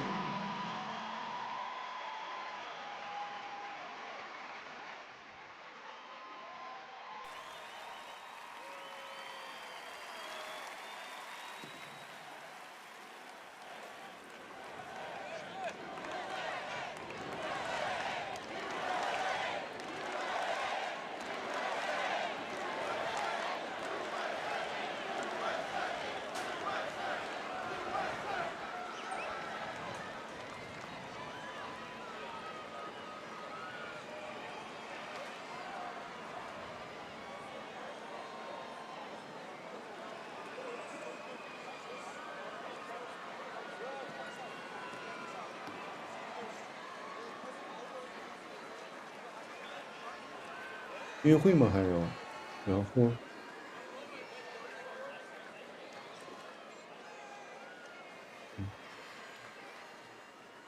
那我们刚才看到的是川普总统演讲和副总统范斯的演讲啊，在演讲过后呢，今天的活动马上也将进入尾声。接下来呢，我们将迎来烟火的表演。可以看到啊，现在在华盛顿啊，这个夕阳已经落山，天色渐晚。一会儿呢，我们大家会看到更绚丽的这个火花。那关于阅兵的部分基本结束了啊，不知道马克啊，您看了这个阅兵有什么感想呢？这毕竟是这个30年来美国第一次大阅兵。对，但确实挺有感慨的，就是看到了这个，250年来这个美国这个陆军的这么一个发展，但是我也有点遗憾，就是说他这次的这个阅兵当中，他有很多武器实际上我觉得还没有充分的展示吧。那可能更多的就是还有待于这个包括未来的这部分上，我觉得美军的展示还是比较少的，这样他也有很多东西可以拿出来。但我们也只看到了这个机器狗啊，还有一些这个无人战车的这个原型车啊之类的。实际上来说，美军的这种技术储备和各方面呢也有很多。那么我们这次有点没有看到，但是当然了，我也看到就是说，在这个整个的这个历史长河当中啊，虽然是250年，不是很长，但是美国从一个就是一个英属的殖民地。一点一点的发展起来，然后呢，成为一个就是在这么实际上从2战之后，它就成为了最强盛的国家了。那也就是到2战的话，也就是不到200年。这种情况下，它能够达到发展到如此高的水平，确实是值得感慨的。我们也看到，就是说它从初期的那个大陆军的那种服装啊，还是属于模仿那个英国的那种制服，而现在呢，它已经完全是就是自成一套的这种东西，所以说感觉这么短的时间内，能让一个国家从一个弱小的殖民地发展成为一个世界最强的国家，而且它又变得幅员辽阔，这是确实值得感慨。我自己确实有点这种时光穿梭的这种感觉。是啊，我也有同感，就是刚才提到这个军事装备方面啊，确实我们今天因为它是陆军的这样的一个大的阅兵，所以我们没有看到什么空军或者海军的装备啊。你像我从小的时候，我可能更喜欢空军飞机和军舰更多一点啊，看着很大嘛，无论是潜艇还是导弹还是这个驱逐舰也好。那陆军的装备相对来说就是坦克，我们今天主要看到的史派克啊、M1埃布兰主战坦克，包括 M109啊，包括海马斯。那像空军方面，像 F-22、F-35啊，我们都没有看到啊。不过以后还有机会。其实，如果各位朋友在美国的话，美国有很多的这个叫是 Air Show， 像佛罗里达、加州、纽约啊，像 F-22、F-35战斗机都会来。所以相信啊，在纽约的朋友啊，以后还有很多机会看到很多这个美国先进的这些武器装备。回到这个现场的氛围来说，我个人是感觉就是非常轻松啊，就像一个美国人开 party 一样，或者嘉年华的这种感觉。不知道马克是不是也是相似的感受？对啊，是啊。我觉得就是说，从川普担任总统以后，他就是例行改革嘛，或者是不论是这个联邦政府也好，还是这个军队当中，进行了大量的改革。实际上这个事情呢，也激发了很多人参军的这个热情和愿望。所以今年那个美国陆军的这个征兵工作提前4个月就达到了目标。而以前跟去年同期相比，去年的话这一整年的话都还最后征兵还差了10%左右，但是今年的话提前了4个月就完成了整年的征兵目标，所以说他们实际上来说能看出美国这个在这个军队这个改革的过程当中，实际上来说激发了更多人的这个爱国的热情和这个参军的热情。这个呢，我觉得对美国来说是一个好事，它增强它的战斗力，而且呢，就是从大家愿意参军的这一角度来说，那也说明美国人他并没有泯灭这个就是要维持这个世界和平的这种愿望。当然，他也是因为各种政治氛围和各种原因，他原来不愿意参加军队，但是能看得出来。实际上，美国陆军的征兵是比较困难的，历史上来说就是这样。实际上，美国4大军种嘛，陆海空还有那个海中陆战队现在又增加了天空军、太空军。实际上来说，在所有的兵种当中，海军陆战队据说是征兵最容易的，因为美国人比较崇尚这个英雄主义，而海军陆战队的给人的感觉是虽然说非常苦，但是呢，它也非常的强壮，非常的具有那种就是英雄的那种概念。所以说呢，我听他们讲，就是海军陆战队实际上是招兵最容易的。但是呢，陆军实际上是最难的。但是呢，没想到今年陆军却最早的提前完成了任务，这个是让我觉得挺具有那个就是感到挺意外的。但同时也觉得美国人对于这个军队的热爱还是没有降低的。确实是这样。如果你作为美国人的话，你现场听到大家高呼 USA USA， 你这个情绪会被调动起来。那我们现在看到又是军乐队。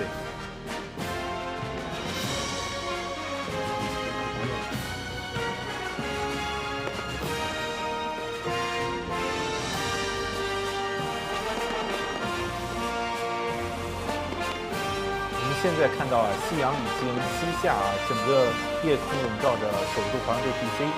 今天晚上的烟火表演和军乐队的表演将作为最后的尾章奉献给大家。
I wear the same branch insignia as the soldiers who crossed the Delaware. Before there was a nation, there was an army.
seen what division costs.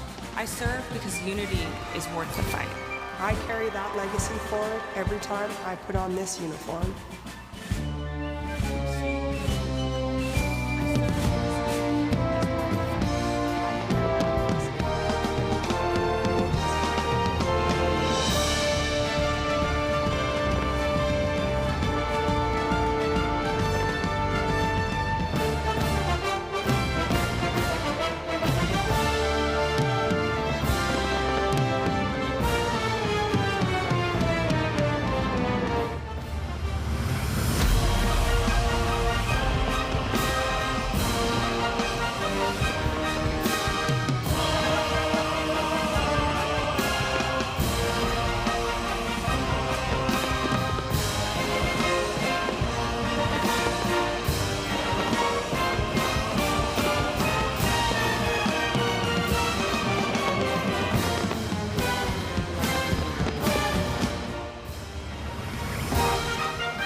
Both of my grandfathers served in the Second World War. 今天晚上的烟火看来在1812序曲的音乐中啊告一段落了那夜幕已经笼罩了华盛顿 DC 我们今天啊走过历史，从美国独立战争到美国内战从列克星顿到约克城从越南到朝鲜，我们也看到了支奴干直升机、阿帕奇直升机、M1主战坦克、M2布莱德利步兵战车对我而言这是一个全新的体验，因为这也是我第一次看到美国的阅兵我其实去年的时候去这个美国西点军校参加他们这个7月4号也就国庆日的这个仪式，他们也是有一个小型的阅兵然后也有军乐团，给我的感觉和这次很相似。就美国它的军队是非常和民众是非常贴近的。你像西点军校作为一个军事重地吧，就是说普通的民众你只要带着你的这个驾照、美国身份，你都是可以进入去参加这样的典礼的。而且西点军校他们的一些军乐团呢，他们会定期到周边的社区比如说新泽西，比如说美国这个纽约的布鲁克林，他去演出，这样就拉近了这个距离。其实我们今天看这个游行，我的感受也是这样的，就一点也不严肃，也没有太多距离感就好像就是说我搬了个小凳子跑到路边上去看这么一样。我相信这个马克因为在美国也生活了很多年，也有这个比如说这个7月4号的游行，或者是劳动节的游行，可能也有类似的感受吧。对，是。实际上，我的也有挺多朋友也有在这个美军当中服役的，那么有服役的比较长的，甚至也有参加过这个就是伊拉克战争还有阿富汗战争了。那也有比较服役比较短的。那么我从他们当中也听到了很多。那他们的一个就是，特别是中国大陆的人来美国就加入到我们那个美军当中的时候，他一个最大的感受呢，就觉得这像是一个加入一个公司，就好像是一个就好像是进了一个大公司而已。就是说他并不是感觉的是一种军队，就是他什么都要束缚你。但在美国的军队当中，他实际上也是相当自由的。虽然说他加入军队当中，他有很多就是要经过什么体能考试经过大概6个月的这个新兵营的那个就是筛选就是如果说你能够通过所有的考试以后，才有可能成为一个正式的士兵。但是呢，你加入其中以后，实际上它有很多选择，它并不像大家想象的这种就像每天都被管得死死的，还要政治学习什么的，它实际上什么都没有。而是说，当然作为军队来说，它要有纪律，它是有规章有制度，它是一定要遵循的。但是这个除此之外，他们是有很多灵活的选项的，就包括它就像你那个在一个大公司里边，它有很多职位你可以去申请。就是你可以不满，就是对于你现在这个职位你觉得不是很满意的话，你可以去申请一个新的职位。它内部的有那种就像招工网站一样，还有很多哪些地方什么职位空缺了，它都可以在内部网站当中看到的。然后呢，如果说他想要离开，想要换一个新的环境的话，可以申请新的职位。所以给他当时很多人的感觉跟我说的感觉就是说，他就像是一个公司一样的那种感觉，就是在这个里边，他并没有那种巨大的压力，并没有说但是他时间长了以后，他们实际上说对这个企业，相当于是对这个企业，他有了一种热爱感，或者他有一种自豪感。就这个呢，实际上来说，我觉得这是美军跟那个就是中共的那种军队的一个很大的不同。就是说，它实际上来说，当然军队是为了打仗那个设计的，但是呢，它的真正的这个整个的这个体制内部呢，它还是充满人性化的。这个呢，实际上让美军呢，它能够为什么这么强大，而且生命不息，这个也跟这个其中有关系。就是他在这个加入这个军队，实际上来说，不光是就是想要奉献这种感觉，实际上美国他不讲你为我们服务了嘛 ，service， 但同时呢，这个军队也要回报给你。这样的话，给你相应的这种福利和待遇，同时呢，也给你一个选择职务和选择未来这个就是未来这个职业生涯的这种权利。所以这个呢，我觉得是一个非常优秀的，或者非常那个就是非常好的，就比较人性化的一个体制和制度。是啊，美国这个军队给学生给这个就士兵的待遇还是比较好了，包括这个学费啊，因为我知道有一些朋友就是说他去。军队服役完了以后，他去上学，上完学以后，他可能再回到军队，然后之后毕业。你像其实你在美国军队里服役过，你到美国社会上找工作，其实是非常给你加分的啊，因为很多人愿意招军队出来，因为你的执行力在那里啊，你说了你就要去做，对吧？不像有的人可能说，这不愿干，那不愿干，事情很多，所以我觉得这个美国它这个军队形成了，它已经融入这个美国的文化之中了。我今天我看下来。我个人感受比较深的就是那个最后这个西点军校方阵，就是最后它有这个西点军校，还有这个弗吉尼亚军校，再加上这个坦木，就是这个德克萨斯农机。你看那些学生，他们都是未来美国的军官。其实他们的方阵相对来说是最为齐整的啊，因为他们可能就是比较年轻，然后纪律性更好了一点啊。他们这个可能也是未来美国陆军的希望。你像这个。弗吉尼亚军事学院，像这个中国以前著名将军孙立人就是从这里毕业的啊，包括这个现任的参联总长，他也是从这里毕业的啊。西点军校就是因为很近嘛，我也经常去，所以看到这些年轻的学生，就觉得这个心里就是非常高兴。我不知道马克，你这场这个大的阅兵下来，对哪个方阵或者对哪个环节印象最深刻呢？对，我实际上说。对于这个有一些这个南北战争这部分，实际上我自己的印象比较深刻。因为什么？在这个南北战争当中，实际上双方都进行了一个就是殊死的那个战斗，但是呢，其结果呢，最后就是一个和解的结果。虽然说北方胜利了，但是呢，他并没有清算这个南方的军队的所有的人，反而就说一个变成了一个民族大和解。最后的结果当然是，虽然说这个南方失败了，但是呢，实际上南方的这个包括很多将军呐。我们到处现在还有很多地方都能看到他们的雕塑，而且呢，就像包括他的军校啊，也被完整的保留下来，并没有把他们进行清算。我觉得这是一个很了不起的这个一个就是精神吧，就是这具有相当的包容性。同时呢，就是说你即使再反对我，甚至让我失去那个付出了巨大的代价，但是呢，我也不会去因此而恨你。所以这是我觉得是个美国民族非常的这个。优秀，同时他的生命力很强的这一点，即使说打仗就是付出了血的代价，但是呢，其结果呢又是一个好的结果，这个呢，我觉得这是其他国家很难做到的。是你刚刚提到这个南北战争啊，就是我相信很多朋友都有感慨，包括最后这个南军的这个总司令罗伯特里向这格兰特将军投降的时候，当时这个格兰特将军就给南军的条件就是所有人放下武器都可以回去。就是说只要不违反法律，就是过去的事情就过去了。然后那个罗伯特里就加了一条要求，说让他们保留马，因为马呢，你首先你要回去，你需要人力，然后另外马本身是比较贵重的一个东西嘛。然后格兰特就立刻答应。所以其实南北战争最后的结束是在一个有点惺惺相惜的，然后又有点向和解的方向发展的这么一个氛围中结束。当然最后整个南北的大和解是以林肯总统被刺杀作为一个这个高潮，但是最后双方还是走向了和解。包括最后罗伯特里最后甚至当时的这个总统想要去判他就叛国罪，也是格兰特站出来以自己辞职为要挟，就也不是说要挟吧，要求就是说不要去审判罗伯特里。然后罗伯特里其实本身也是非常有人格魅力，代表那个时代旧时代军人的那种勇敢啊、荣耀、忠诚的那样。因为他本身不支持奴隶制，但他因为是弗吉尼亚人，而自己的家乡弗吉尼亚选择了南方。当时他是很受他的老上司，也就斯考特的赏识。斯考特是美墨战争时候起来的嘛。罗伯特里如果不走的话，他就是北军的总司令，但是他最后来到了南方。所以我们通过今天的这个美国的大阅兵啊，就有看到了这个美国的未来的希望西点军校，有看到了美国历史的过去独立战争包括越战，包括韩战，包括一战、二战，还看到了美国的未来无论是西点军校、弗吉尼亚军校的学生，还是那些无人机、无人狗那些装备都向我们展示了一个美国这个国家的走向。